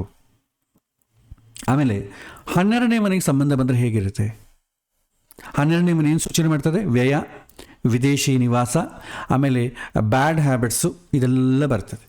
ಸೊ ವಿದ್ಯೆ ವಿಚಾರದಲ್ಲಿ 12ನೇ ಮನೆ ಅಂತರ್ದಶೆ ಏನಾದರೂ ಬಂದರೆ ವಿದ್ಯೆಗೆ ತುಂಬ ಹೆಚ್ಚು ಖರ್ಚಾಗ್ತದೆ. ಸೊ ವಿದೇಶಿಯಲ್ಲಿ ಅಧ್ಯಯನ ಮಾಡಬೇಕು ಅಂತ ಅವನಿಗೆ ಆಸಕ್ತಿ ಜಾಸ್ತಿ ಆಗ್ತದೆ. ಇಂಡಿಯಲ್ಲಿ ಕೂಡ ಎಲ್ಲ ಇರ್ತದೆ, ಆದರೆ 12ನೇ ಮನೆ ಅಂತರ್ದಶೆ ಬಂದರು, ರಾಹುವಿನ ಅಂತರ್ದಶೆ ಬಂದರು, ನನಗೆ ಇಲ್ಲಿ ಬೇಡ, ನಾನು ವಿದೇಶದಲ್ಲಿ ದೂರ ಹೋಗಿ ಅಧ್ಯಯನ ಮಾಡ್ತೇನೆ ಅಂತ ಅಂಬೋದು ಮನಸ್ಸಲ್ಲಿ ಕೂತು ಬಿಡ್ತದೆ ಅವನಿಗೆ. ಅದರಿಂದ ಖರ್ಚಾಗ್ತದೆ. ಸೊ ಇನ್ನೊಂದು ಏಕಾಗ್ರತೆ, 12ನೇ ಮನೆ ಬಂದು ಏಕಾಗ್ರತೆ ಕೊರತೆ, ಯಾಕಂದರೆ ಬ್ಯಾಡ್ ಹ್ಯಾಬಿಟ್ಸ್ ಎಲ್ಲ ಇರೋದು ಅಲ್ಲೇ. ಆದರೆ 9ನೇ ಮನೆ ಭಾಗ್ಯ ಸಂಬಂಧ ಬಂದಿರೋದ್ರಿಂದ ಅನುಕೂಲ ಆಗ್ತದೆ, ಬಟ್ ಹೆಚ್ಚು ಖರ್ಚಾಗ್ತದೆ, ಏಕಾಗ್ರತೆ ಕೂಡ ಕೊರತೆ ಆಗ್ತದೆ. ಸೊ ಈ ರೀತಿ ಸಮನ್ವಯ ಮಾಡಬೇಕು. ಮಹಾದಶೆಯಲ್ಲಿ ನೀವು ಯಾವ ವಿಷಯವನ್ನು ನೋಡ್ತಾ ಇದ್ದೀರೋ, ಅಂತರ್ದಶೆ ಯಾವುದಾಗತ್ತೋ ಆ ವಿಷಯಗಳಿಗೆ ಸಮನ್ವಯ ಮಾಡಿ ಹೇಳಬೇಕಾಗತ್ತೆ. ಸಪೋಸ್ ಸಪ್ತಮಾಧಿಪತಿ ಮಹಾದಶೆ ನಡೀತಾ ಇದೆ, 12ನೇ ಮನೆ ಅಂತರ್ದಶೆ ನಡೀತಾ ಇದೆ. ಏನು ಹೇಳ್ತೇವೆ ಅವಾಗ? ಸಪ್ತಮಕ್ಕೂ ವ್ಯಯಕ್ಕೂ, ಅಂದರೆ ಮದುವೆ ಆಗತ್ತೆ, ಖರ್ಚುಗಳು ಜಾಸ್ತಿ ಆಗುತ್ತೆ. ಮದುವೆ ಆಗುತ್ತೆ, ವಿದೇಶದಲ್ಲಿ ಅವನು ವಿಹಾರ ಮಾಡಿ ಏನೋ ಒಂದು ಕಡೆ ಹೋಗೋಣ, ಫಾರಿನ್ ಟ್ರಾವೆಲ್ಗೆ ಹೋಗೋಣ, ದೂರ ತೀರ್ಥಯಾತ್ರೆಗಳಿಗೆ ಹೋಗೋಣ, ಹೀಗೆಲ್ಲ ಅನಿಸುತ್ತೆ ಅವ್ರಿಗೆ. ಅದರಿಂದ ಖರ್ಚಾಗ್ತದೆ. ನೀವು ವಿಷಯಕ್ಕೂ, ಒಂದು ಮಹಾದಶೆಯ ವಿಷಯಕ್ಕೂ ಅಂತರ್ದಶೆಯ ವಿಷಯಕ್ಕೂ ಕನೆಕ್ಟ್ ಮಾಡಿ ಹೇಳಬೇಕಾಗತ್ತೆ. ಇದು ನಾವು ನೋಡುವಂಥ ಪದ್ಧತಿ. ಎಲ್ಲದಕ್ಕೂ ಹೀಗೆ ಅನ್ವಯ ಮಾಡಿಕೊಳ್ಳಿ. ಮತ್ತು ಕಾರಕತ್ವಗಳ ಮೇಲೆ ಹೇಗೆ ಫಲಿತಾಂಶಗಳು ಹೇಳಬೇಕು? ಹೆಚ್ಚುವ ಭಾಗ ನಿಮಗೆ ಆಧಿಪತ್ಯದ ಮೇಲೆ ಹೋಗ್ತದೆ, ಕಾರಕತ್ವಗಳ ಮೇಲೆ ಕೂಡ ಹೇಳ್ಬೋದು. ಸೂರ್ಯ ಏನು ಸೂಚನೆ ಮಾಡ್ತಾನೆ? ಆತ್ಮವಿಶ್ವಾಸ ಸೂಚನೆ ಮಾಡ್ತಾನೆ, ಸರ್ಕಾರ, ಆಡಳಿತ, ನಾಯಕತ್ವ ಇದೆಲ್ಲ ಸೂಚನೆ ಮಾಡ್ತಾನೆ. ಒಂದು ವೇಳೆ ಚತುರ್ಥಾಧಿಪತಿ ಮಹಾದಶೆಯಲ್ಲಿ ಸೂರ್ಯನ ಅಂತರ್ದಶೆ ನಡೀತಾ ಇದ್ದರೆ, ಸೂರ್ಯಗೆ ಖಂಡಿತ ಯಾವುದೋ ಒಂದು ಆಧಿಪತ್ಯ ಇರುತ್ತೆ, ಅದರ ಫಲ ಕೂಡ ಬರ್ತದೆ. ನಾವು ಇಷ್ಟಕ್ಕೆ ಮುಂಚೆ ನೋಡಿದ್ವಲ್ಲ ದ್ವಾದಶ ಫಲಗಳು, ಸೂರ್ಯ ಯಾವುದೋ ಒಂದು ಮನೆ ಆಧಿಪತ್ಯ ಆಗಿದ್ದರೆ ಆ ಫಲ ಕೂಡ ಬರುತ್ತದೆ. ಅದರ ಜೊತೆಗೆ ಕಾರಕತ್ವಗಳು ಏನು ಸೂಚನೆ ಮಾಡ್ತದೆ? ಸೊ ಸೂರ್ಯ ಆತ್ಮವಿಶ್ವಾಸವನ್ನು ಸೂಚನೆ ಮಾಡ್ತಾನೆ, ಸರ್ಕಾರ, ಆಡಳಿತ, ನಾಯಕತ್ವವನ್ನು ಸೂಚನೆ ಮಾಡ್ತಾನೆ. ಆ ವಿದ್ಯೆಗೂ ಈ ವಿಷಯಗಳಿಗೂ ಲಿಂಕ್ ಮಾಡಿ. ಸೊ ವಿದ್ಯಾರ್ಥಿಯಲ್ಲಿ ಏನಾಗ್ತದೆ? ನಾಯಕತ್ವ ಲಕ್ಷಣಗಳು ಬರ್ತದೆ. ಟೀಮ್ ಲೀಡರ್ ಆಗಬೇಕು, ಸ್ಕೂಲ್ ಲೀಡರ್ ಆಗಬೇಕು ಅಂತಂಬುದು ಆಸೆ ಹುಡ್ತದೆ. ನಾನೇ ಎಲ್ಲರಿಗೂ ದೊಡ್ಡವನಾಗಿರಬೇಕು ಅಂತ ಬರ್ತದೆ. ಆತ್ಮವಿಶ್ವಾಸ ಹೆಚ್ಚಾಗ್ತದೆ. ಸರ್ಕಾರಿ ಪರೀಕ್ಷೆಗಳು, ಪಬ್ಲಿಕ್ ಸರ್ವಿಸ್ ಕಮಿಷನ್ಸ್ ಆಗಲಿ ಅಥವಾ ಆಡಳಿತಕ್ಕೆ ಸಂಬಂಧಪಟ್ಟ ವಿಷಯಗಳಲ್ಲಿ ಯಶಸ್ಸನ್ನು ಹೊಂದುತ್ತಾನೆ. ಯಾವಾಗ? ಸೂರ್ಯ ಜಾತಕದಲ್ಲಿ ಬಲವಾಗಿದ್ದಾಗ. ಬಲಹೀನವಾಗಿದ್ದಾಗ ಕಡಿಮೆ ಇರುತ್ತೆ. ಇದೆಲ್ಲ ಕೂಡ ಜಾತಕದಲ್ಲಿ ಯೋಗದ ಮೇಲೆ ಆಧಾರ ಪಡ್ತದೆ. ಆಮೇಲೆ ಚಂದ್ರನ ಅಂತರ್ದಶೆ ನಡೀತಾ ಇದ್ದಾಗ ಕಾರಕತ್ವ ಏನು ಹೇಳ್ತದೆ? ಮನಸ್ಸು, ಏಕಾಗ್ರತೆ, ತಾಯಿ, ಮಾನಸಿಕವಾದ ಸುಖವನ್ನು ಚಂದ್ರ ಸೂಚನೆ ಮಾಡ್ತಾನೆ. ವಿದ್ಯೆಗೆ ನಾವು ಲಿಂಕ್ ಮಾಡಿದರೆ ಅವನಿಗೆ ವಿದ್ಯಾ ವಿಚಾರದಲ್ಲಿ ಮಾನಸಿಕವಾದಂಥ ಶಾಂತಿ ಮತ್ತು ವಿದ್ಯೆಗೆ ಸಹಕಾರ ಸಿಗತ್ತೆ. ಅಧ್ಯಯನದಲ್ಲಿ ಉತ್ತಮವಾದಂಥ ಕಾನ್ಸಂಟ್ರೇಷನ್ ಬರುತ್ತೆ. ತಾಯಿಯ ಪ್ರೋತ್ಸಾಹ ಚೆನ್ನಾಗಿರುತ್ತೆ. ವಿದ್ಯೆ ವಿಚಾರದಲ್ಲಿ ಅಧ್ಯಯನದಲ್ಲಿ ಸುಖವಾಗಿ ನಡೀತದೆ. ಯಾವಾಗ? ಆ ಚಂದ್ರನ ದಶೆ ನಡೆಯೋಷ್ಟು ಸಮಯದಲ್ಲಿ. ಕುಜನ ಅಂತರ್ದಶೆಯಲ್ಲಿ ಹೇಗಿರುತ್ತೆ? ಕುಜ ಅಂತಂದ್ರೇ ಸಾಹಸ, ತಾಂತ್ರಿಕತೆ, ಸ್ಪರ್ಧೆ, ಶಕ್ತಿ ಇದೆಲ್ಲ ಬರುತ್ತೆ. ಸೊ ಅವನಿಗೆ ತಾಂತ್ರಿಕ ಅಥವಾ ಇಂಜಿನಿಯರಿಂಗ್ ಸಂಬಂಧಪಟ್ಟದ್ದು, ವೈದ್ಯಕೀಯ ಅಧ್ಯಯನದಲ್ಲಿ ಆಸಕ್ತಿ ಜಾಸ್ತಿ ಇರುತ್ತೆ. ಸ್ಪರ್ಧಾತ್ಮಕವಾದಂಥ ಪರೀಕ್ಷೆಗಳಲ್ಲಿ ಹೋರಾಟ ಮತ್ತು ಯಶಸ್ಸನ್ನು ಕಾಣ್ತಾನೆ. ಆಮೇಲೆ ಬುಧಗೆ ಸಂಬಂಧಪಟ್ಟ ಕಾರಕತ್ವ ನಡೀತಾ ಇದ್ದರೆ ಅಂತರ್ದಶೆಯಲ್ಲಿ ಬುಧ ಏನು ಸೂಚನೆ ಮಾಡ್ತಾನೆ? ಬುದ್ಧಿಯನ್ನು, ಜ್ಞಾನವನ್ನು ಸೂಚನೆ ಮಾಡ್ತಾನೆ. ನೆನಪಿನ ಶಕ್ತಿ, ಸ್ಮರಣ ಶಕ್ತಿ, ತರ್ಕ, ಗಣಿತ, ಸಂವಹನ ಇದೆಲ್ಲ ಕೂಡ ಬುಧ ಸೂಚನೆ ಮಾಡುವಂಥದ್ದು. ಈ ಸಮಯದಲ್ಲಿ ಏನಾಗುತ್ತೆ? ನೆನಪಿನ ಶಕ್ತಿ ಹೆಚ್ಚಾಗ್ತದೆ, ತಾರ್ಕಿಕ ಸಾಮರ್ಥ್ಯ ಹೆಚ್ಚಾಗ್ತದೆ, ಗಣಿತ, ವಾಣಿಜ್ಯ ಮತ್ತು ಸಂವಹನ ಕೌಶಲ್ಯಗಳಲ್ಲಿ ಉತ್ತಮವಾದಂಥ ಪ್ರದರ್ಶನ ಮಾಡ್ತಾನೆ. ಯಾವಾಗ? ಚತುರ್ಥಾಧಿಪತಿ ಮಹಾದಶೆಯಲ್ಲಿ ಬುಧನ ಕಾರಕತ್ವ ಅಂತರ್ದಶೆ ನಡೀತಾ ಇದ್ದಾಗ. ಮತ್ತೆ ಗುರುವಿನ ಅಂತರ್ದಶೆಯಲ್ಲಿ ಹೇಗಿರುತ್ತೆ? ಸೊ ಗುರುವಿನ ಅಂತರ್ದಶೆಯಲ್ಲಿ ಗುರು ಏನು ಸೂಚನೆ ಮಾಡ್ತಾನೆ? ಉನ್ನತ ಜ್ಞಾನ, ನೀತಿ, ಶಿಕ್ಷಕರು, ವಿಸ್ತರಣೆ ಇದೆಲ್ಲ ಕೂಡ ಗುರು ಸೂಚನೆ ಮಾಡೋದು. ಸೊ ಇವನಿಗೇನಾಗುತ್ತೆ? ಉನ್ನತ ಶುಭ, ಇದು ಉನ್ನತವಾದ ಅಧ್ಯಯನ ಆಗುತ್ತೆ. ನ್ಯಾಯಶಾಸ್ತ್ರ ಅಥವಾ ತತ್ವಶಾಸ್ತ್ರದಲ್ಲಿ ಆಸಕ್ತಿ ಜಾಸ್ತಿ ಆಗುತ್ತೆ. ಶಿಕ್ಷಕರು ಮತ್ತು ಗುರುಗಳ ಮತ್ತೆ ಉತ್ತಮವಾದಂಥ ಮಾರ್ಗದರ್ಶನ ಇವನಿಗೆ ಸಿಗುತ್ತೆ. ಶುಕ್ರ ಆದರೆ ಶುಕ್ರ ಕಲೆ, ಸೌಂದರ್ಯ, ಸೃಜನಶೀಲತೆ, ಮನೋರಂಜನೆ ಇದೆಲ್ಲ ಕೂಡ ಶುಕ್ರ ಸೂಚನೆ ಮಾಡೋದು. ಅವನಿಗೇನಾಗುತ್ತೆ ಈ ಸಮಯದಲ್ಲಿ ಸೃಜನಶೀಲ ವಿಷಯಗಳು, ಕಲೆ ಮತ್ತು ವಿನ್ಯಾಸಗಳಲ್ಲಿ ಆಸಕ್ತಿ ಆಗ್ತದೆ. ಶಾಲೆಯಲ್ಲಿ ಕಾಂಪಿಟೇಷನ್ಸು, ಹಾಡಿನ ಕಾಂಪಿಟೇಷನು, ಇನ್ನೊಂದು ಆಟಗಳು ಏನೋ ಇಡ್ತಿರ್ತಾರಲ್ಲ, ಅದರಲ್ಲಿ ಇವನಿಗೆ ತುಂಬ ಜಾಸ್ತಿ ಆಸಕ್ತಿ ಆಗ್ತದೆ. ಅದರಲ್ಲಿ ಪಾರ್ಟಿಸಿಪೇಟ್ ಮಾಡ್ತಾನೆ. ಮನೋರಂಜನೆ ಕಡೆಗೆ ಗಮನ. ಇವತ್ತು ಹಿಂದೆ ಟಿ ವಿ, ಇವತ್ತು ಸೆಲ್ ಫೋನ್. ಮತ್ತು ಪ್ರೀತಿ ಬಾಂಧಗಳಿಗೂ ಇದೇ ಸಮಯದಲ್ಲಿ ನಡೀತದೆ. ಸೊ ಏಕಾಗ್ರತೆ ಕೊರತೆ ಆಗಬಹುದು. ಯಾವಾಗಾದ್ರೂ ಎಂಟರ್ಟೈನ್ಮೆಂಟ್ ಜಾಸ್ತಿ ಆಗುತ್ತೋ ವಿದ್ಯೆ ಮೇಲೆ ಏಕಾಗ್ರತೆ ಕಡಿಮೆ ಆಗ್ತದೆ.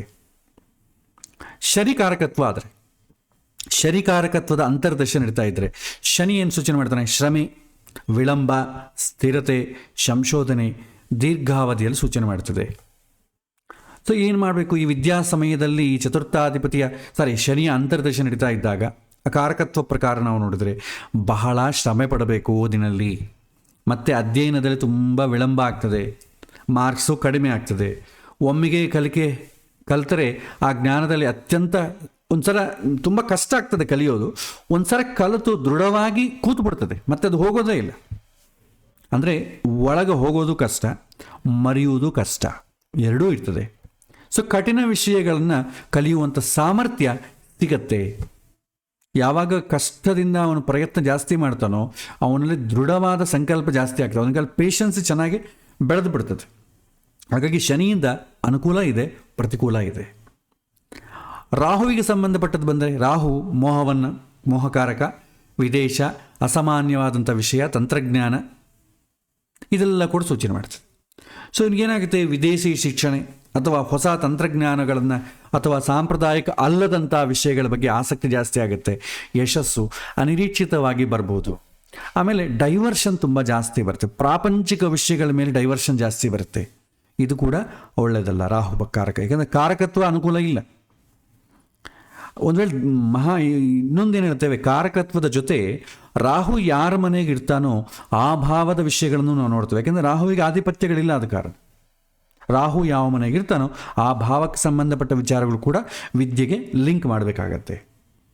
ಕೇತು ಆದರೆ ಒಂದು ವಿಷಯದ ಬಗ್ಗೆ ಆಳವಾದಂಥ ಸಂಶೋಧನೆ ಮಾಡುವಂಥ ಸಾಮರ್ಥ್ಯ, ಲೌಕಿಕ ವಿದ್ಯೆಯಿಂದ ವಿಮುಖರಾಗಿ ಆಧ್ಯಾತ್ಮಿಕರ ಕಡೆಗೆ ಗಮನ ಹರಿಸುವುದು, ಇದು ಕೇತುವಿನ ಅಂತರ್ದಶೆ. ಆದರೆ ಅವನಿಗೆ ಇದೆಲ್ಲ ವಿದ್ಯೆಗಳೆಲ್ಲ ವೇಸ್ಟ್, ಇದು ನಾವೆಲ್ಲ ಇಂಥದ್ದು ಕಲಿಬಾರದು, ಸ್ವಲ್ಪ ದಿನ ಆದರೂ ಅನಿಸುತ್ತೆ. ಆ ರೀತಿ ಪ್ರಯತ್ನ ಮಾಡ್ಬೋದು, ಬಿಡೋದು, ಅದೆಲ್ಲ ಗೋಚಾರದ ಮೇಲೆ ಆಧಾರಪಟ್ಟಿರ್ತದೆ. ಸೊ ಕಾರಕತ್ವಗಳ ವಿಚಾರ ಈ ರೀತಿ ಬರ್ತದೆ. ಇದೇ ವಿಚಾರವನ್ನು ನೀವು ಉದ್ಯೋಗಕ್ಕೂ ಲಿಂಕ್ ಮಾಡ್ಬೋದು. ಈಗ ನಾವು ವಿದ್ಯೆಗೆ ಲಿಂಕ್ ಮಾಡಿದ್ವಲ್ಲ, ಉದ್ಯೋಗಕ್ಕೂ ಲಿಂಕ್ ಮಾಡ್ಬೋದು. ಸೊ ದಶಮಾಧಿಪತಿ ಮಹಾದಶೆಯಲ್ಲಿ ಗುರುಭುಕ್ತಿ ಬಂತಂದ್ಕೊಳ್ಳಿ, ಉನ್ನತ ಜ್ಞಾನ, ಉದ್ಯೋಗ ವಿಚಾರದಲ್ಲಿ ಹೆಚ್ಚಿನ ಕಲಿಕೆ ಜಾಸ್ತಿ ಆಗ್ತದೆ. ನೀತಿ, ಶಿಕ್ಷಕರು ಉದ್ಯೋಗ ವಿಚಾರದಲ್ಲಿ ಹೇಳಿಕೊಡೋರು ತುಂಬ ಜಾಸ್ತಿ ಇರ್ತಾರೆ, ಅನುಕೂಲ ಆಗ್ತದೆ. ಅದೇ ರಾಹು ಮಹಾದಶೆ ಬಂದರೆ, ರಾಹು ಅಂತರ್ದಶೆ ಬಂದರೆ, ಸೊ ಉದ್ಯೋಗ ವಿಚಾರಕ್ಕಾಗಿ ವಿದೇಶಕ್ಕೆ ಹೋಗಿ ನಾವು ಸ್ಥಿರ ಆಗಬೇಕು, ಅಲ್ಲಿ ನಾವು ಉದ್ಯೋಗ ಮಾಡಬೇಕು ಅಂತ ಅನಿಸುತ್ತೆ. ಒಳ್ಳೆ ಹೆಚ್ಚಿನ ಟೆಕ್ನಿಕಲ್ ವಿಚಾರ ಕಲಿಬೇಕು ಅಂತ ಅನಿಸುತ್ತೆ. ಮೋಹವು ಜಾಸ್ತಿ ಆಗುತ್ತೆ ಉದ್ಯೋಗದ ಮೇಲೆ. ನಂಗೆ ಇಂಥ ಕಡೆಯೇ ಉದ್ಯೋಗ ಮಾಡಬೇಕು. ನಾನು ವಿದ್ಯೆ ಹೇಗೆ ಲಿಂಕ್ ಮಾಡಿದ್ನೋ ಉದ್ಯೋಗ, ವಿವಾಹ ಅದೇ ರೀತಿ ಲಿಂಕ್ ಮಾಡ್ಕೊಳ್ತಾ ಹೋಗ್ತೇವೆ. ಸೊ ಇದು ಕಾರಕತ್ವಕ್ಕೆ ಸಂಬಂಧಪಟ್ಟದ್ದು. ಮತ್ತು ನಾವು ಎರಡನೇ ವಿಷಯ ಉದ್ಯೋಗವನ್ನು ನೋಡಿದ್ವಲ್ಲ, ಉದ್ಯೋಗಕ್ಕೆ ಸಂಬಂಧಪಟ್ಟದ್ದು ಕೂಡ ನೋಡೋಣ. ಉದ್ಯೋಗಕ್ಕೆ ಸಂಬಂಧಪಟ್ಟ ಮಹಾದಶೆಯಲ್ಲಿ 12 ಅಂತರ್ದಶೆಗಳು ಬಂದರೆ ಯಾವ ರೀತಿ ಇರುತ್ತೆ? ಸೊ ಲಗ್ನಾಧಿಪತಿ ಒಂದು ದಶಮಾಧಿಪತಿ ದಶೆಯಲ್ಲಿ, ಮಹಾದಶೆಯಲ್ಲಿ ಏನು ಸೂಚನೆ ಆಗ್ತದೆ? ಉದ್ಯೋಗಕ್ಕೆ ಸಂಬಂಧಪಟ್ಟದ್ದೆಲ್ಲವೂ ಬರ್ತದೆ. ಸೊ ಉದ್ಯೋಗಕ್ಕೆ ಸಂಬಂಧಪಟ್ಟದ್ದು ಏನೇನಿರ್ತದೆ? ಅತ್ಯುತ್ತಮವಾದಂಥ ವೃತ್ತಿಗೆ ಸಂಬಂಧಪಟ್ಟದ್ದು, ಆಮೇಲೆ ಅಧಿಕಾರಕ್ಕೆ ಸಂಬಂಧಪಟ್ಟದ್ದು, ಒಳ್ಳೆ ಜಾಬ್ ಹೊಡಿಬೇಕು, ಒಳ್ಳೆ ಅಧಿಕಾರ ಬರಬೇಕು, ಇದೆಲ್ಲ ಕೂಡ ಮಹಾದಶೆಯಲ್ಲಿ ಅವನನ್ನು ಇನ್ಫ್ಲುಯೆನ್ಸ್ ಮಾಡ್ತದೆ.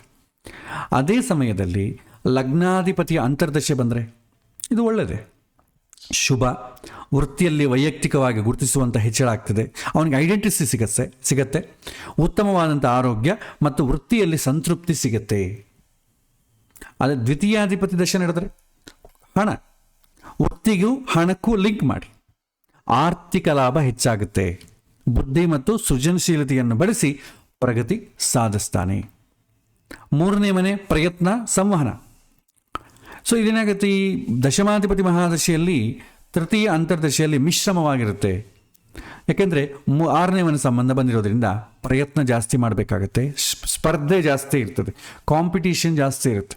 ವೃತ್ತಿಯಲ್ಲಿ ಹೆಚ್ಚಿನ ಶ್ರಮೆ, ಪೈಪೋಟಿ ಎದುರಾಗ್ತದೆ. ಸಂವಹನ ಅಥವಾ ಪ್ರಯಾಣದ ಮೂಲಕ ಯಶಸ್ಸನ್ನು ಸಾಧಿಸ್ತಾನೆ. 3ನೇ ಮನೆ ಪ್ರಯಾಣ ಸೂಚನೆ ಮಾಡ್ತದೆ. ಶಾರ್ಟ್ ಜರ್ನೀಸ್, ಡೆಪ್ಟೇಷನ್ ಆಗ್ತಿರ್ತಾರಲ್ಲ ಭಾಳ ಜನಕ್ಕೆ, ಈ ಥರ ಹೇಳ್ತೇವೆ. ಚತುರ್ಥಾಧಿಪತಿ ಅಂತರ್ದಶೆ ನಡೆದರೆ ಸಾಮರಸ್ಯ, ಮನೆಯಿಂದ ಕೆಲಸ ಮಾಡುವಂಥ ಅವಕಾಶ. ಯಾಕಂದ್ರೆ 4ನೇ ಮನೆಯಿಂದ ಮನೆ ಸೂಚನೆ ಮಾಡ್ತದೆ. ವರ್ಕ್ ಫ್ರಮ್ ಹೋಮ್ ಅಂತೀವಲ್ಲ, ವರ್ಕ್ ಫ್ರಮ್ ಹೋಮ್ ಆಗ್ಬೋದು, ಅಥವಾ ಅವನಿಗೆ ಒಳ್ಳೆ ಕಂಫರ್ಟ್ ಆಗಿರ್ತದೆ. ಆಫೀಸಲ್ಲಿ ಕೂಡ ಅವನಿಗೆ ಮನೆ ಥರ ಕಂಫರ್ಟ್ ಆಗಿರ್ತದೆ, ಆ ರೀತಿ ಹೇಳ್ಬೋದು. ಪಾಲುದಾರಿಕೆ, ಸಾರ್ವಜನಿಕರ ಜೊತೆ ಸಂಬಂಧಗಳ ಮೂಲಕ ವೃತ್ತಿಯಲ್ಲಿ ತುಂಬ ಅನುಕೂಲ ಆಗ್ತದೆ. ಪಂಚಮಾಧಿಪತಿ ಮಹಾದಶೆ ಅಂತರ್ದಶೆ ಬಂದರೆ ಅನಿರೀಕ್ಷಿತವಾದಂಥ ಮಾರ್ಪಾಡು, ವೃತ್ತಿಯಲ್ಲಿ ಬದಲಾವಣೆ, ವರ್ಗಾವಣೆ ಅಥವಾ ಹೊಸ ಪ್ರಾಜೆಕ್ಟು ಬರ್ಬೋದು, ಬುದ್ಧಿವಂತಿಕೆಯಿಂದ ಯಶಸ್ಸಾಗೋದು, ಇದೆಲ್ಲ ಶುರುವಾಗ್ತದೆ. ಆಮೇಲೆ ಸಪ್ತಮಾಧಿಪತಿ, ಈ ಷಷ್ಠಾಧಿಪತಿ ಅಂತರ್ದಶೆಯಲ್ಲಿ ಏನಾಗ್ತದೆ, ಭಾಗ್ಯ ವಿಸ್ತರಣೆ ಆಗ್ತದೆ. ಸೇವಾ ವೃತ್ತಿಯಲ್ಲಿ ಸ್ಥಿರತೆ, ಯಾಕೆಂತಂದರೆ 10ನೇ ಮನೆಗೆ ಈ 6ನೇ ಮನೆ 9ನೇ ಮನೆ ಆಗ್ತದೆ, ಅದು ಭಾಗ್ಯ ಒಳ್ಳೆಯದೇ. ಸೊ ಸೇವಾ ಕಾರ್ಯಕ್ರಮಗಳು ತುಂಬ ಆಸಕ್ತಿ ಇರುತ್ತೆ ಆ ಷಷ್ಠಾಧಿಪತಿ ಅಂತರ್ದಶೆಯಲ್ಲಿ. ಸೇವಾ ವೃತ್ತಿಯಲ್ಲಿ ಸ್ಥಿರತೆ, ಶ್ರಮದ ನಡುವಿಕೆ, ಅದೃಷ್ಟದ ಬೆಂಬಲ, ವೃತ್ತಿ ಜೀವನ ವಿಸ್ತಾರ ಆಗುವುದು, ಇದೆಲ್ಲ ಆಗ್ತದೆ. ಮತ್ತು ಸಪ್ತಮಾಧಿಪತಿ ಅಂತರ್ದಶೆ ಆದರೆ ವೃತ್ತಿ ಜೀವನದಲ್ಲಿ ಉನ್ನತ ಸ್ಥಾನ, ವಿವಾಹದ ಅಥವಾ ವ್ಯಾಪಾರದ ಪಾಲುದಾರಿಕೆಯಿಂದ ವೃತ್ತಿಯಲ್ಲಿ ಪ್ರಗತಿ, ಮದುವೆ ಆದಮೇಲೆ ಸ್ವಲ್ಪ ಸೆಟ್ಲ್ ಆಗೋದಾಗಲಿ, ಅಥವಾ ಉದ್ಯೋಗದಲ್ಲಿ ಕೆಲಸ ಮಾಡುವಂಥವ್ರ ಜೊತೆನೇ ಯಾರೋ ಒಬ್ಬರನ್ನ ನೋಡಿ ಮದುವೆ ಮಾಡ್ಕೊಳ್ಳೋದಾಗಲಿ, ಅಥವಾ 7ನೇ ಮನೆ ಸಂಬಂಧಗಳು ಸೂಚನೆ ಮಾಡ್ತದೆ, ಅವನಿಗೆ ಪಾರ್ಟ್ನರ್ಶಿಪ್ ಕೊಡೋದಾಗಲಿ, ಇದೆಲ್ಲ ಕೂಡ ಆಗ್ತದೆ. ಅಷ್ಟಮಾಧಿಪತಿ ಅನಿರೀಕ್ಷಿತವಾದಂಥ ಲಾಭ, ವೃತ್ತಿಯಲ್ಲಿ ಅಡೆತಡೆಗಳು ಬಂದರೂ ಕೂಡ ಹೆಚ್ಚು ಲಾಭ ಆಗ್ತದೆ. ಬೋನಸ್ಸು, ಆಕಸ್ಮಿಕವಾಗಿ ಆದಾಯ, ಇದೆಲ್ಲ ಕೂಡ ಅನುಕೂಲ ಆಗ್ತದೆ. ಉದ್ಯೋಗ ವಿಚಾರದಲ್ಲಿ ಅಷ್ಟಮಾಧಿಪತಿ ಅಂತರ್ದಶೆ. ನವಮಾಧಿಪತಿ ತಗೊಂಡ್ರೆ ಶುಭ, ಆದರೆ ತುಂಬ ಖರ್ಚಾಗ್ತದೆ. ಯಾಕೆಂತಂದರೆ 10ನೇ ಮನೆಗೆ 9ನೇ ಮನೆ 12ನೇ ಮನೆ ಆಗ್ತದೆ. ಸೊ ಹಾಗೆ ಶುಭ, ಅದು ತುಂಬ ಖರ್ಚಾಗ್ತದೆ. ಅದೃಷ್ಟದಿಂದ ಉದ್ಯೋಗ ಲಭಿಸಿದರೂ ಕೂಡ ಉದ್ಯೋಗಕ್ಕಾಗಿ ವಿದೇಶಿ ಪ್ರಯಾಣ ಅಥವಾ ಹೆಚ್ಚು ಖರ್ಚಾಗ್ತದೆ. 9ನೇ ಮನೆ ವಿದೇಶಿ ಪ್ರಯಾಣ ಸೂಚನೆ ಮಾಡ್ತದೆ. ಅದರ ಮೂಲಕ ಖರ್ಚು ಕೂಡ ತುಂಬ ಜಾಸ್ತಿ ಆಗ್ತದೆ. ಅವರೇನೋ ನಮಗೆ ಪ್ರಮೋಷನ್ಸು ಅದು ಎಲ್ಲ ಕೊಡ್ತಾರೆ, ಬೇರೆ ಕಡೆ ಹಾಕಿದ್ರೆ ಅಂದ್ಕೊಳ್ಳಿ, ಅಲ್ಲಿಗೆಲ್ಲ ಮನೆ ಸಂಸಾರವನ್ನು ಕರ್ಕೊಂಡು ಹೋಗಬೇಕು, ಖರ್ಚು. ಇಲ್ಲಾದರೆ ಸ್ವಂತ ಮನೆ ಇದೆ, ಬೇರೆ ಕಡೆ ಸ್ವಂತ ಮನೆ ಇಲ್ಲ, ಖರ್ಚು ಕೂಡ ಜಾಸ್ತಿ ಆಗ್ತದೆ. ದಶಮ ಮಹಾದಶೆಯಲ್ಲಿ ದಶಮ ಅಂತರ್ದಶೆ, ಇದು ತುಂಬ ಉತ್ತಮವಾಗಿರುತ್ತೆ. ವೃತ್ತಿ ಜೀವನದಲ್ಲಿ ಶಿಖರ ಸ್ಥಾನ ತಲುಪುವಿಕೆ, ಅಧಿಕಾರ, ಗೌರವ, ಕೀರ್ತಿ. ದಶಮ ಸ್ಥಾನ ಏನು ಕೊಡುತ್ತೋ ಅದನ್ನೇ ಅಂತರ್ದಶೆ ಕೂಡ ಸಪೋರ್ಟ್ ಮಾಡ್ತದೆ, ತುಂಬ ಅನುಕೂಲ ಆಗ್ತದೆ. ಏಕಾದಶಾಧಿಪತಿ ಅಧಿಕ ಧನಲಾಭ ಆಗ್ತದೆ, ವೃತ್ತಿಯಿಂದ ಹೆಚ್ಚಿನ ಆದಾಯ ಲಭಿಸ್ತದೆ, ಆಸೆಗಳು ಈಡೇರ್ತದೆ.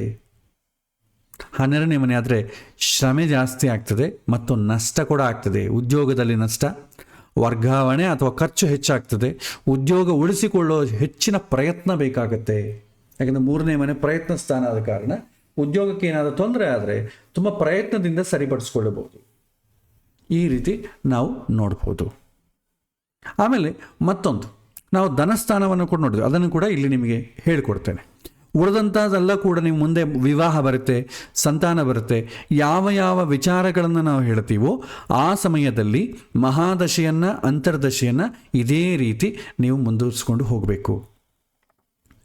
ಸೊ ಧನಸ್ಥಾನಾಧಿಪತಿ ಮಹಾದಶೆಯಲ್ಲಿ ಯೂಶ್ವಲಿ ಏನಾಗ್ತದೆ, ಧನಸ್ಥಾನ ಅಂತಂದರೆ ಹಣದ ಸೇವಿಂಗ್ಸ್ ಜಾಸ್ತಿ ಆಗ್ತದೆ. ಇನ್ ಕೇಸ್ ಜಾತಕದಲ್ಲಿ ದ್ವಿತೀಯಾಧಿಪತಿ ಬಲಿಷ್ಠನಾಗಿ ಶುಭಗ್ರಹಗಳ ಸಂಬಂಧ ಇದ್ದರೆ ಹೆಚ್ಚಿನ ಧನಲಾಭ, ಸೇವಿಂಗ್ಸ್ ಆಗ್ತದೆ, ಅನುಕೂಲ, ಅವನಿಗೆ ಇನ್ಕಮ್ ಕೂಡ ತುಂಬ ಜಾಸ್ತಿ ಬರುತ್ತೆ. ಅದೇ ಜಾತಕದಲ್ಲಿ ವೀಕ್ ಆಗಿತ್ತು ಅಂದ್ಕೊಳ್ಳಿ, ಕಡಿಮೆ ಬರುತ್ತೆ, ಅದು ತುಂಬ ಕಡಿಮೆ ಬರುತ್ತೆ. ಅವನ ಮಹಾದಶೆಯಲ್ಲಿ 12 ದ್ವಾದಶಾಧಿಪತಿಗಳ ಅಂತರ್ದಶೆ ಹೇಗಿರುತ್ತೆ ಅಂತ ನೋಡಿ. ಸೊ ದ್ವಿತೀಯಾಧಿಪತಿ ಮಹಾದಶೆಯಲ್ಲಿ ಲಗ್ನಾಧಿಪತಿಯ ಅಂತರ್ದಶೆ, ಇಲ್ಲಿ 2ಕ್ಕೆ 2 ಅಲ್ಲ 12ನೇ ಮನೆ ಆಗ್ತದೆ. ಪ್ರಿಂಟಿಂಗ್ ಮಿಸ್ ಆಗಿದೆ. 2ನೇ ಮನೆ 12ನೇ ಮನೆ ಆಗ್ತದೆ. 12ನೇ ಮನೆ ಖರ್ಚು. ಸೊ ಧನ, ಕುಟುಂಬ ಮತ್ತು ಮಾತಿನ ಫಲಿತಾಂಶಗಳು ಚೆನ್ನಾಗಿರುತ್ತೆ, ಒಳ್ಳೆ ಕಂಫರ್ಟ್ ಆಗಿ. ಯಾಕೆಂದರೆ ಹಣದಿಂದ ಅವನು ಕಂಫರ್ಟಿಗೆ ಬೇಕಾದಂಥ ಲಕ್ಸುರಿ ಸಂಬಂಧಪಟ್ಟ ಎಲ್ಲವನ್ನು ಪಡ್ಕೊಳ್ತಾನೆ, ಅದಕ್ಕೆ ಖರ್ಚಾಗ್ತದೆ. ಆಮೇಲೆ ದ್ವಿತೀಯ ಅಂತರ್ದಶೆ ನಡೀತಾರೆ ಹೇಗಿರುತ್ತೆ, ದ್ವಿತೀಯ ಮಹಾದಶೆ, ದ್ವಿತೀಯ ಅಧಿಪತಿಯ ಅಂತರ್ದಶೆ. ಎರಡೂ ಒಂದೇ ಆದ ಕಾರಣ ಸಂಪತ್ತು, ಉಳಿತಾಯ ಮತ್ತು ಕುಟುಂಬದ ವಿಸ್ತರಣೆ ಆಗುತ್ತೆ. ಹಣದ ಮೇಲೆ ಸಂಪೂರ್ಣವಾದಂಥ ಗಮನ ಇರುತ್ತೆ. ಮೂರನೇ ಮನೆ ಅಧಿಪತಿ ಅಂತರ್ದಶೆಯಲ್ಲಿ ಶುಭ ಸಂವಹನ ಅಥವಾ ಮಾರಾಟದ ಮೂಲಕ ಹಣ ಸಂಪಾದನೆ, ಧೈರ್ಯದಿಂದ ಆರ್ಥಿಕ ವಿಷಯಗಳನ್ನು ಮುನ್ನಡೆಸ್ತಾರೆ. ಚತುರ್ಥ ಆದರೆ ಮಿಶ್ರಮವಾಗಿರುತ್ತೆ. ಮನೆ, ವಾಹನ ಅಥವಾ ಸುಖಕ್ಕಾಗಿ ಖರ್ಚು ಜಾಸ್ತಿ ಮಾಡಬೇಕಾಗತ್ತೆ. ಆಮೇಲೆ ಕುಟುಂಬದಲ್ಲಿ ಸುಖ ಸಂತೋಷ ಪ್ರಾಪ್ತಿ ಅನುಕೂಲವಾಗಿರುತ್ತೆ. ಧನಸ್ಥಾನಾಧಿಪತಿ ಮಹಾದಶೆ, ಚತುರ್ಥಾಧಿಪತಿ ಅಂತರ್ದಶೆ ಅನುಕೂಲವಾಗೇ ಇರುತ್ತೆ. ಆಮೇಲೆ ಪಂಚಮಾಧಿಪತಿ ಹೆಂಗಿರುತ್ತೆ ಅಂತರ್ದಶೆ? ಅತ್ಯಂತ ಶುಭ. ಬುದ್ಧಿವಂತಿಕೆಯಿಂದ ಹೂಡಿಕೆ ಜಾಸ್ತಿ ಮಾಡ್ಕೊಳ್ಬೋದು, ಅಥವಾ ಅದೃಷ್ಟದಿಂದ ಧನಲಾಭ ಆಗ್ತದೆ, ಕುಟುಂಬದಲ್ಲಿ ಸಂತೋಷ ಆಗ್ತದೆ. ಆ 2ನೇ ಮನೆಗೆ ಸಂಬಂಧಪಟ್ಟದ್ದು 5ನೇ ಮನೆಗೆ ಸಂಬಂಧಪಟ್ಟದ್ದು ಲಿಂಕ್ ಮಾಡಬೇಕಾಗತ್ತೆ. ನಿಮಗೆ ಲಿಂಕ್ ಮಾಡೋದು ಅಷ್ಟು ಆಲೋಚನೆ ಮಾಡೋದು ಕಷ್ಟ. ಆದರೆ ಬುಕ್ಕಲ್ಲಿ ಕೊಟ್ಟಿರ್ತಾನೆ ನಿಮಗೆ, ನಾನು ಅದನ್ನು ಬೇಕಾದ್ರೆ ಕೊಡ್ತೇನೆ, ಬಟ್ ನೆನಪಿಟ್ಟುಕೊಳ್ಳೋದು ತುಂಬ ಕಷ್ಟ. ಬೇಕಾದ್ರೆ ಇವತ್ತಿನ ಪಾಠದ ನಾನು ಮೆಟೀರಿಯಲ್ ಬೇಕಾದ್ರೂ ಕೊಡ್ತೇನೆ. ಸಾಧ್ಯವಾದಷ್ಟು ಲಿಂಕ್ ಮಾಡ್ಕೊಳ್ಳಿಕ್ಕೆ ಪ್ರಯತ್ನ ಮಾಡಿ. ಆಮೇಲೆ ಷಷ್ಠಾಧಿಪತಿ ಅಂತರ್ದಶೆ ಹೇಗಿರುತ್ತೆ? ಪ್ರತಿಕೂಲವಾಗಿರುತ್ತೆ. ಸಾಲ, ರೋಗ ಅಥವಾ ವಿವಾದಗಳಿಂದ ಧನ ನಷ್ಟ ಆಗುವ ಸಾಧ್ಯತೆ ಇದೆ. ಹೆಚ್ಚು ಸೇವ್ ಮಾಡ್ಕೊಳ್ಳಿಕ್ಕಾಗಲ್ಲ. ದ್ವಿತೀಯಾಧಿಪತಿ ಮಹಾದಶೆ, ಷಷ್ಠಾಧಿಪತಿ ಅಂತರ್ದಶೆ ತುಂಬ ಶತ್ರುಗಳು ಜಾಸ್ತಿ ಆಗ್ತಾರೆ. ಸಾಲಗಳು ತುಂಬ ಜಾಸ್ತಿ ಮಾಡ್ತಾರೆ. ದುಡ್ಡೇನೋ ಬರುತ್ತೆ, ಆ ದುಡ್ಡಿಗೆ ಇನ್ನು ಸ್ವಲ್ಪ ಸಾಲ ಮಾಡಿ ದೊಡ್ಡ ಮನೆ ಕಟ್ಟಬೇಕು ಅಂತ ಇರುತ್ತೆ, ಅಥವಾ ಯಾವುದೋ ಕೋರ್ಟ್ ಕೇಸುಗಳು, ಅದರಿಂದ ಹೊರಗೆ ಬರಲಿಕ್ಕೆ ಬಳಸಬೇಕಾಗತ್ತೆ. ಸೊ ದುಡ್ಡು ಬಂದ ಮೇಲೆ ಬರುವಂಥ ಕಷ್ಟಗಳು ಅಂತಾರಲ್ಲ, ಆ ಕಷ್ಟಗಳಲ್ಲಿ ಶುರುವಾಗತ್ತೆ. ಆಮೇಲೆ ಸಪ್ತಮಾಧಿಪತಿ ಅಂತರ್ದಶೆ ಆದರೆ ಮಿಶ್ರಮವಾಗಿರ್ತದೆ. ವ್ಯಾಪಾರ ಅಥವಾ ಪಾಲುದಾರಿಕೆಯಿಂದ ಧನ ಸಂಪಾದನೆ, ಆದರೆ ಅದಕ್ಕಾಗಿ ಹೆಚ್ಚು ಶ್ರಮಿಸಬೇಕಾಗ್ತದೆ. ವಿವಾಹದ ಕಾರಣದಿಂದ ಕೂಡ ತುಂಬ ಖರ್ಚಾಗ್ತದೆ. ವಿವಾಹಕ್ಕೂ ಅದು ಸಂಬಂಧ ಬರ್ತದೆ. ಹಣವೂ ಇದೆ, ವಿವಾಹವೂ ಇದೆ. ಸೇವಿಂಗ್ಸ್ ಏನು ಮಾಡ್ತಾ ಇರುತ್ತೆ, ಖರ್ಚಾದರೆ ಆಗೋಗ್ತಾ ಇರುತ್ತೆ. ಅಷ್ಟಮಾಧಿಪತಿ ಅಂತರ್ದಶೆ ಹೇಗಿರುತ್ತೆ? ಇದು ಪ್ರತಿಕೂಲವಾಗಿರುತ್ತೆ. ಹಣಕಾಸಿನ ಅನಿರೀಕ್ಷಿತವಾದಂಥ ನಷ್ಟಗಳು ಅಥವಾ ಬದಲಾವಣೆಗಳು, ಪಿತ್ರಾರ್ಜಿತ ಆಸ್ತಿಯಿಂದ ಸಮಸ್ಯೆಗಳು ಆಗ್ತದೆ. ಸೊ 8ನೇ ಮನೆ ಅಂತಂದ್ರೆ ಅಡ್ಡಿ. ಆ 2ನೇ ಮನೆಗೆ 8ನೇ ಮನೆ ಅಂತಂದರೆ ಹಣ ನಷ್ಟ, ಹಣ ಆಕಸ್ಮಿಕವಾಗಿ ಕಳೆದುಕೊಳ್ಳೋದಾಗಲಿ, ಆಕಸ್ಮಿಕವಾಗಿ ಹಣ ಬರೋದಾಗಲಿ, ಇದೆಲ್ಲ ಕೂಡ ಬರ್ತದೆ. ಅದು ಅಷ್ಟು ಅನುಕೂಲ ಅಲ್ಲ ಅಂತ ಹೇಳ್ತಾರೆ. ಅಷ್ಟಮಾಧಿಪತಿ ಬಂತು ಅಂತಂದರೆ ಶುಭ ಅಂತಂಬೋದು ಪ್ರತ್ಯೇಕವಾಗಿ ಏನೂ ಜಾಸ್ತಿ ಇರಲ್ಲ. ನೆಕ್ಸ್ಟ್ ನವಮಾಧಿಪತಿ ಅಂತರ್ದಶೆ ಆದರೆ ಇದು ಮಿಶ್ರಮವಾಗಿರ್ತದೆ. ಯಾಕೆಂದರೆ 2ನೇ ಮನೆಯಿಂದ 8ನೇ ಮನೆ, 9ನೇ ಮನೆ ಏನಾಗ್ತದೆ, 8ನೇ ಮನೆ ಆಗ್ತದೆ. 8 ಒಳ್ಳೆಯದಲ್ಲ. ಸೊ ಮಿಶ್ರಮವಾಗಿರ್ತದೆ. ವ್ಯಾಪಾರ ಅಥವಾ ಪಾಲುದಾರಿಕೆಯಿಂದ ಧನ ಸಂಪಾದನೆ ಆಗ್ತದೆ. ಆದರೆ ನವಮಾಧಿಪತಿ ಅಲ್ಲ, ಮಿಶ್ರಮವಾಗಿರ್ತದೆ. ಅದೃಷ್ಟದಿಂದ ಹಣ ಲಭಿಸಿದ್ರೂ ಕೂಡ ಅದು ಆಕಸ್ಮಿಕವಾಗಿ ಖರ್ಚಾಗ್ಬಿಡ್ತದೆ. ಉನ್ನತ ಶಿಕ್ಷಣಕ್ಕಾಗಿ ಧನವ್ಯಯ, ಲಾಂಗ್ ಪಿಲಿಗ್ರಿಮೇಜ್ ಅಂತೀವಿ ನೋಡಿ, ಯಾತ್ರೆಗಳು ಮಾಡಲಿಕ್ಕೂ ಅದಕ್ಕೆ ಕೂಡ ಖರ್ಚಾಗ್ತದೆ. 2ನೇ ಮನೆಗೂ 9ನೇ ಮನೆಗೂ ಸಂಬಂಧ. ಡೊನೇಷನ್ಸ್ ಕೊಡೋದು ಅಥವಾ ದಾನ ಧರ್ಮಾದಿಗಳು ಮಾಡಬೇಕು ಅನ್ಸ್ಬೋದು, ಅದಕ್ಕೆ ಕೂಡ ಖರ್ಚು ಜಾಸ್ತಿ ಮಾಡ್ತಾನೆ. ದಶಮಾಧಿಪತಿ ಅಂತರ್ದಶೆ ಬಂದರೆ ವೃತ್ತಿ ವಿಚಾರದಲ್ಲಿ ಅದೃಷ್ಟ ಆಗ್ತದೆ. ಸೊ ದ್ವಿತೀಯದಿಂದ ದಶಮ ಸ್ಥಾನ 9ನೇ ಮನೆ ಆಗತ್ತಿಂದ ಅದು ಒಳ್ಳೆಯದೇ. ಸೊ ಅದೃಷ್ಟದ ಬೆಂಬಲದಿಂದ ಧನಲಾಭ ಹೆಚ್ಚಾಗ್ತದೆ. ಕುಟುಂಬದಲ್ಲಿ ಗೌರವ ಕೂಡ ಹೆಚ್ಚಾಗ್ತದೆ. ದ್ವಿತೀಯ ಅಂತಂದರೆ ಹಣ ಒಂದೇ ಇಲ್ಲ, ಕುಟುಂಬವನ್ನು ಕೂಡ ಸೇರಿಸುತ್ತೆ. ಏಕಾದಶಾಧಿಪತಿ ಅಂತರ್ದಶೆ ಬಂತಂದ್ಕೊಳ್ಳಿ, ಅಧಿಕವಾದಂಥ ಲಾಭ, ಆಸೆಗಳ ಈಡೇರಿಕೆ, ಅಪೇಕ್ಷಿತವಾದಂಥ ಹಣ ದೊರೆಯುತ್ತೆ. ಹೂಡಿಕೆ ಮತ್ತು ಸ್ನೇಹಿತರ ಮೂಲಕ ಲಾಭ ಆಗ್ತದೆ. ದ್ವಾದಶಾಧಿಪತಿ ದಶೆ ಬಂತಂದರೆ ಹಣ ವ್ಯಯ, ಹಣ ನಷ್ಟ, ಹಣದಿಂದ ವಿದೇಶಿ ಆಗಮನ, ಇದನ್ನೆಲ್ಲ ಕೂಡ ಲಿಂಕ್ ಮಾಡಿ. ಖರ್ಚು ವೆಚ್ಚ ವ್ಯಯ ಆಗುತ್ತೆ. ವಿದೇಶಿ ಪ್ರಯಾಣ, ಆಸ್ಪತ್ರೆಗಳಿಗೆ ಖರ್ಚು, ಅದರ ಖರ್ಚಿನ ನಂತರವೂ ಕೂಡ ಸಂಪಾದನೆಗೆ ಅವಕಾಶ ಇರ್ತದೆ.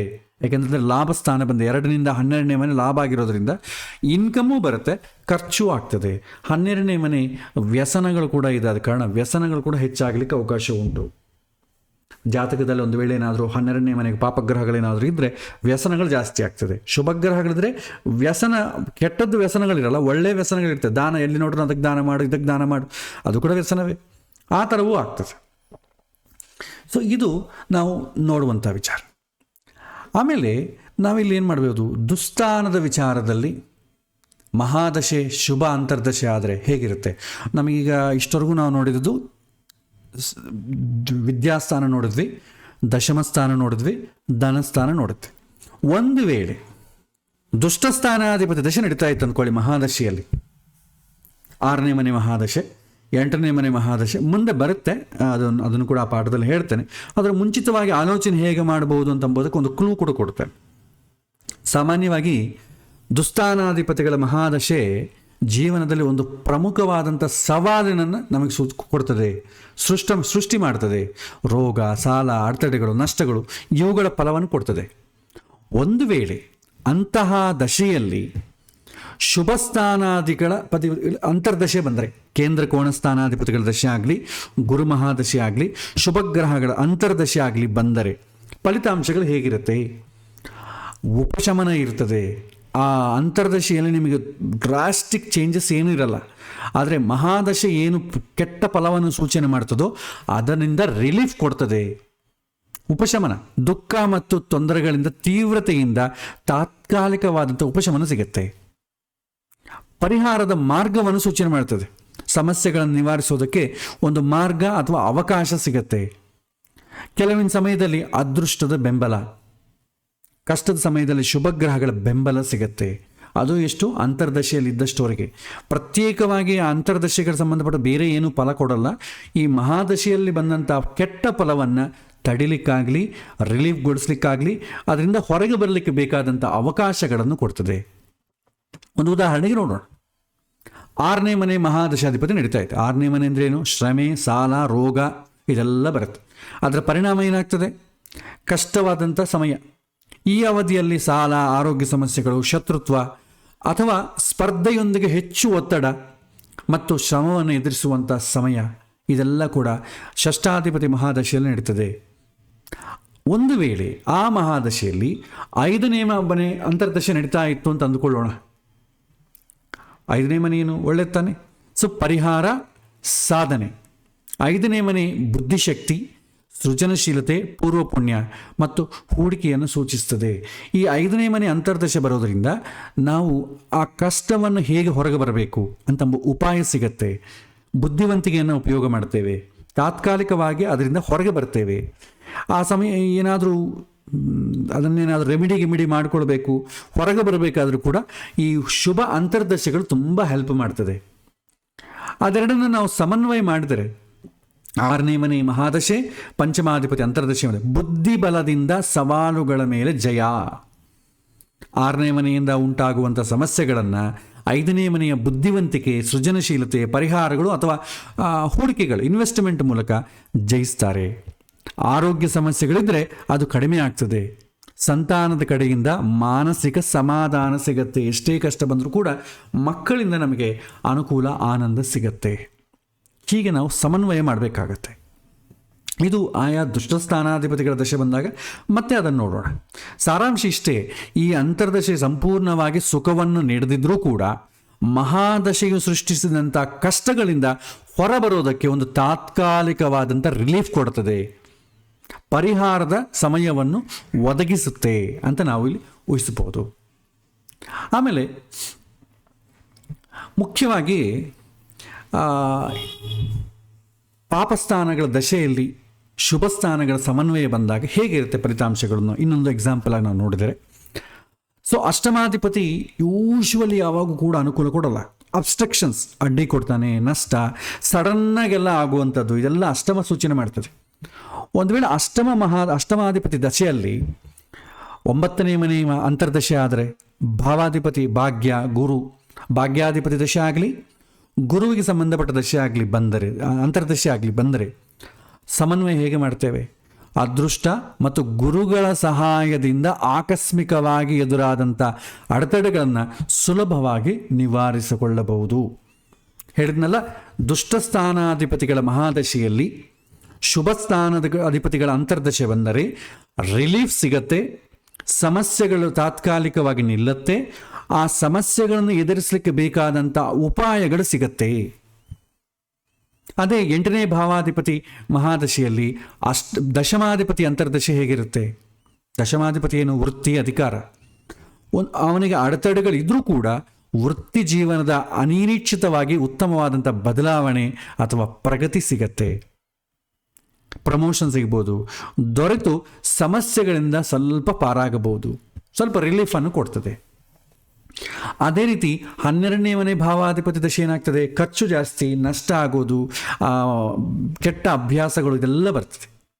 ಆ ಸಮಯದಲ್ಲಿ 11ನೇ ಭಾವಾಧಿಪತಿ ಅಂತರ್ದಶೆ ನಡೆದರೆ ಅವಾಗೇನಾಗ್ತದೆ, ಲಾಭ ಬರುತ್ತೆ, ಲಾಭವೂ ಬರುತ್ತೆ, ಈ ಖರ್ಚುಗಳು ಸ್ವಲ್ಪ ಕಡಿಮೆ ಆಗ್ತದೆ.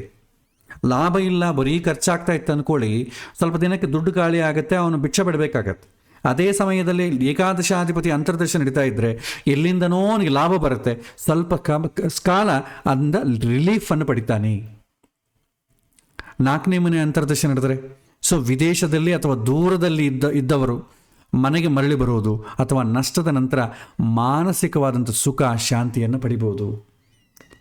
ಹೀಗೆ ನಾವು ಸಮನ್ವಯ ಮಾಡ್ತೇವೆ, ಅದು ಲಿಂಕ್ ಮಾಡೋದಷ್ಟೇ, ಇನ್ನೇನಿಲ್ಲ. ಮತ್ತು ಅಷ್ಟಮಾಧಿಪತಿ ನೋಡೋಣ. ಇನ್ನು ಕೆಲವಿಂದ ನಾವು ನೋಡಿದ್ರೆ ಇದು ನಮಗಿನ್ನ ಪಾಠ ಆಗಲಿಲ್ಲ, ಬೇಡ ಸದ್ಯಕ್ಕೆ, ಯಾಕೆಂದರೆ ಕನ್ಫ್ಯೂಸ್ ಆಗ್ತೀರಿ ಪಾಠ ಆಗದಿದ್ದರೆ. ಮತ್ತು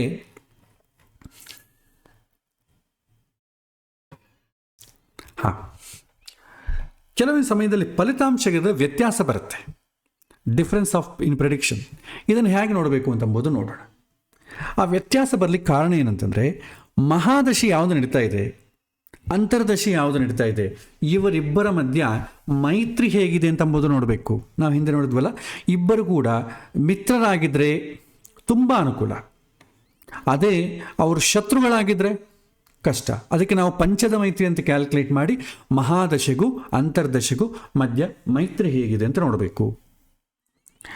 ಶುಭ ಭಾವಗಳು ಸಂಯೋಜನೆ ಇದ್ದರೆ, ಒಂದು ವೇಳೆ 5ನೇ ದಶೆಯಲ್ಲಿ 9ನೇ ಮನೆ ಅಂತರ್ದಶೆ ನಡೀತಾ ಇದೆ ಅಂತ ಅಂದ್ಕೊಳ್ಳೋಣ. 5ನೇ ಮನೆ ಮಹಾದಶೆಯಲ್ಲಿ 9ನೇ ಮನೆ ಅಂತರ್ದಶೆ ತುಂಬ ಒಳ್ಳೆಯದು.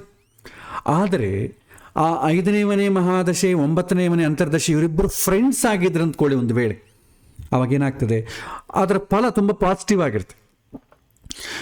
ಅದೃಷ್ಟ ಎಂಬುದು 9ನೇ ಮನೆ ಸೂಚನೆ ಮಾಡ್ತದೆ, ಬುದ್ಧಿವಂತಿಕೆ ಅಂತಂಬುದು 5ನೇ ಮನೆ ಸೂಚನೆ ಆಗ್ತದೆ. ಲಾಭವು ಸುಲಭವಾಗಿ ಸಂತೋಷದಿಂದ ಲಭಿಸ್ತದೆ. ಅದೇ 9ನೇ ಮನೆ ಅಧಿಪತಿ 5ನೇ ಮನೆ ಅಂತರ್ದಶಾಧಿಪತಿ ಶತ್ರುಗಳಾದರೆ ಫಲಿತಾಂಶವು ಕ್ರಮದಿಂದ ಕೂಡದೆ ಲಾಭ ಇದ್ದರೂ ಕೂಡ ಅದಕ್ಕಾಗಿ ತೀವ್ರ ಪ್ರಯತ್ನ ಬೇಕಾಗ್ತದೆ, ಆತಂಕ ಮತ್ತು ಶ್ರಮ ಪಡಬೇಕಾಗ್ತದೆ. ಸ್ವಲ್ಪ ಶ್ರಮೆ ಬೇಕು, ಯಾಕೆಂದರೆ ಅವರಿಬ್ಬರು ಫ್ರೆಂಡ್ಸ್ ಅಲ್ಲ. ಫ್ರೆಂಡ್ಸ್ ಆಗಿದ್ದರೆ ತುಂಬ ಅನುಕೂಲ. ಒಂದು ವೇಳೆ ಶತ್ರುಗಳಾಗಿದ್ದರೆ ಡಿಲೇ ಮಾಡೋದಾಗಲಿ, ಪ್ರಯತ್ನ ಜಾಸ್ತಿ ಖಂಡಿತ ಫಲ ಅಂತೂ ಕೊಡ್ತಾರೆ, ಡಿಲೇ ಆಗ್ತದೆ, ಸ್ವಲ್ಪ ಪ್ರಯತ್ನ ಬೇಕಾಗ್ತದೆ. ಯಾವಾಗ ಶುಭ ಫಲವನ್ನು ಸೂಚಿಸುವಂಥ ಗ್ರಹಗಳು ಮಿತ್ರರಾದರೆ ಅನುಕೂಲ, ಶತ್ರುಗಳಾದರೆ ಪ್ರತಿಕೂಲ. ಅದೇ ರೀತಿ ದುಸ್ಥಾನಾಧಿಪತಿಗಳು ಏನು ಮಾಡ್ತಾರೆ, ಅವರು ಉಪಶಮನ ಕೊಡ್ತಾರೆ. ಈಗ ಅಷ್ಟಮಾಧಿಪತಿ ಮಹಾದಶೆಯಲ್ಲಿ 5ನೇ ಮನೆ ಅಂತರ್ದಶೆ ಅಂತ ಅಂದ್ಕೊಳ್ಳಿ. ಕೆಟ್ಟ ಮಹಾದಶೆಯಲ್ಲಿ ಶುಭ ಅಂತರ್ದಶೆ ಬಂದರೆ ರಿಲೀಫ್ ಸಿಗುತ್ತೆ ಅಂತ ಇಷ್ಟಕ್ಕೆ ಮುಂಚೆ ಮಾತಾಡ್ಕೊಂಡು, ಒಂದು ವೇಳೆ ಅವರಿಬ್ಬರು ಮಿತ್ರರಾಗಿದ್ದರೆ ಅದು ಅನುಕೂಲವಾಗಿರುತ್ತೆ, ಸಮಸ್ಯೆಗಳಿಂದ ಬೇಗನೆ ಸಮರ್ಥವಾಗಿ ಹೊರಗೆ ಬರ್ಬೋದು. ಅವರಿಬ್ಬರು ಶತ್ರುಗಳಾದರೆ, 8ನೇ ಭಾವದ ಸಮಸ್ಯೆಗಳು ದೀರ್ಘಕಾಲಿಕವಾದರೆ ಅದು ಕಾಡ್ತಾ ಹೋಗ್ತದೆ. 5ನೇ ಭಾವದ ಪ್ರಯತ್ನಗಳು ಸಹ ವಿಫಲವಾಗುವಂಥ ಸಾಧ್ಯತೆ ಇದೆ ಯಾವಾಗ ಅವರಿಬ್ಬರು ಶತ್ರುಗಳಾದರೆ, ಅಥವಾ ತುಂಬ ಶ್ರಮದಿಂದ ಹೊರಗೆ ಬರಬೇಕಾಗತ್ತೆ, ಸ್ಮೂತಾಗಂತೂ ಆಗಲ್ಲ. ಮಿತ್ರತ್ವ ಇತ್ತು ಅಂತಂದರೆ ತುಂಬ ಅನುಕೂಲವಾಗ್ತದೆ. ಅವರಿಬ್ಬರು ಮಹಾದಶಾಧಿಪತಿ ಅಂತರ್ದಶಾಧಿಪತಿ ಶತ್ರುಗಳಾದರೆ ತುಂಬ ಕಷ್ಟವನ್ನು ಕೊಡ್ತದೆ. ಇನ್ನು ಕಾರಕತ್ವ ದೃಷ್ಟಿಯಿಂದ ನಾವು ನೋಡಿದ್ರೆ 2 ಗ್ರಹಗಳ ಕಾರಕತ್ವಗಳು ಅವರು ಮಿತ್ರರಾದರೆ ತುಂಬ ಸಹಾಯಕಾರಿಯಾಗ್ತಾರೆ. ಉದಾಹರಣೆಗೆ ಗುರು ಬುದ್ಧಿಯನ್ನು ಸೂಚನೆ ಮಾಡಿದ್ರೆ, ಶುಕ್ರ ಕಲೆಗಳನ್ನು ಸೂಚನೆ ಮಾಡ್ತಾರೆ. ಎರಡೂ ಕೂಡ ಒಟ್ಟಿಗೆ ಕೆಲಸ ಮಾಡ್ತವೆ. ಒಂದು ವೇಳೆ ಮಿತ್ರರಾದರೆ, ಅವರಿಬ್ಬರು ಶತ್ರುಗಳಾದ್ರೆ ಅಂತ ಅಂದ್ಕೊಳ್ಳಿ, 2 ಗ್ರಹದ ಕಾರಕತ್ವಗಳು ಪರಸ್ಪರ ಘರ್ಷಣೆಗೊಳಗಾಗ್ತದೆ. ಕುಜ ಏನು ಮಾಡ್ತಾನೆ ಕೆಲವೊಮ್ಮೆ ತುಂಬ ಆತ್ರ, ಶನಿ ತುಂಬ ವಿಳಂಬ, ಇವೇನಾಗುತ್ತೆ, ಸಂಘರ್ಷಣೆಗೊಳಗಾಗ್ತದೆ. ಹಾಗಾಗಿ ಇಲ್ಲಿ ಗಮನಿಸಬೇಕಾದ ಏನಂತಂದರೆ, ದುಷ್ಟ ಮಹಾದಶಿಯಲ್ಲಿ ಕೆಟ್ಟ ಶುಭ ಅಂತರ್ದಶ ನಡೆದಾಗ ತಾತ್ಕಾಲಿಕವಾಗಿ ರಿಲೀಫ್ ಸಿಗತ್ತೆ. ಆ 2 ಗ್ರಹಗಳು ಮಹಾದಶಾಧಿಪತಿ ಅಂತರ್ದಶಾಧಿಪತಿ ಫ್ರೆಂಡ್ಸ್ ಆದರೆ ಅನುಕೂಲ ಆಗ್ತದೆ, ಶತ್ರುಗಳಾದರೆ ನಿಧಾನ ಆಗೋದಾಗಲಿ ವಿಳಂಬ ಆಗೋದಾಗಲಿ ತುಂಬ ಪ್ರಯತ್ನದಿಂದ ಮುಂದುವರಿಯೋದಾಗಲಿ ಆಗ್ತದೆ. ಅವರೇನು ಕೆಟ್ಟ ಫಲ ಬರುವಂಥ ಶುಭ ಫಲವನ್ನೇನು ತಡೆಯೋದಿಲ್ಲ, ಬಟ್ ಡಿಲೇ ಮಾಡ್ತಾರೆ, ಸ್ವಲ್ಪ ಪ್ರಯತ್ನವನ್ನು ಸೇರಿಸಬೇಕಾಗಿ ಬರ್ತದೆ. ಕೆಲವಿನ ಸಂದರ್ಭದಲ್ಲಿ ಸಮ ಆಗಿಬಿಟ್ರೆ ಏನು ಮಾಡಬೇಕು ಅವಾಗ? ಸೊ ಫಲಿತಾಂಶಗಳು ಪ್ರಧಾನವಾಗಿ ಆ ಅಂತರ್ದಶಾನಾಥನ ಜಾತಕದಲ್ಲಿ ಯಾವ ಸ್ಥಾನದಲ್ಲಿ ಕುಳಿತುಕೊಂಡಿದ್ದಾನೋ ಮತ್ತು ಯಾವ ಸ್ಥಾನವನ್ನು ನೋಡ್ತಾ ಇದ್ದಾನೋ ಎಂಬುದರ ಮೇಲೆ ಅವಲಂಬಿಸಿರ್ತದೆ. ಒಂದು ವೇಳೆ ಸಮನಾಗಿದ್ದಂತ್ಕೊಳ್ಳಿ, ಅವನಿಗೆ ಬಲ ಇದ್ದರೆ ಅನುಕೂಲ ಆಗ್ತದೆ. ಆ ಉಚ್ಚ ಸ್ಥಾನದಲ್ಲಾಗಲಿ ಸ್ವಕ್ಷೇತ್ರದಲ್ಲಾಗಲಿ ಶುಭ ಸಂಬಂಧ ಇದ್ದಾಗಲಿ ಅದು ಒಳ್ಳೆಯ ಫಲಿತಾಂಶಗಳನ್ನು ಕೊಡ್ತದೆ. ಒಂದು ವೇಳೆ ಆ ಸಮನಾದಂಥ ಗ್ರಹ ಬಲ ಇಲ್ಲದೇ ಇದ್ದರೆ ತುಂಬ ಪ್ರಯತ್ನ ಮಾಡಬೇಕಾಗತ್ತೆ, ತುಂಬ ಶ್ರಮೆ ಪಡಬೇಕಾಗತ್ತೆ.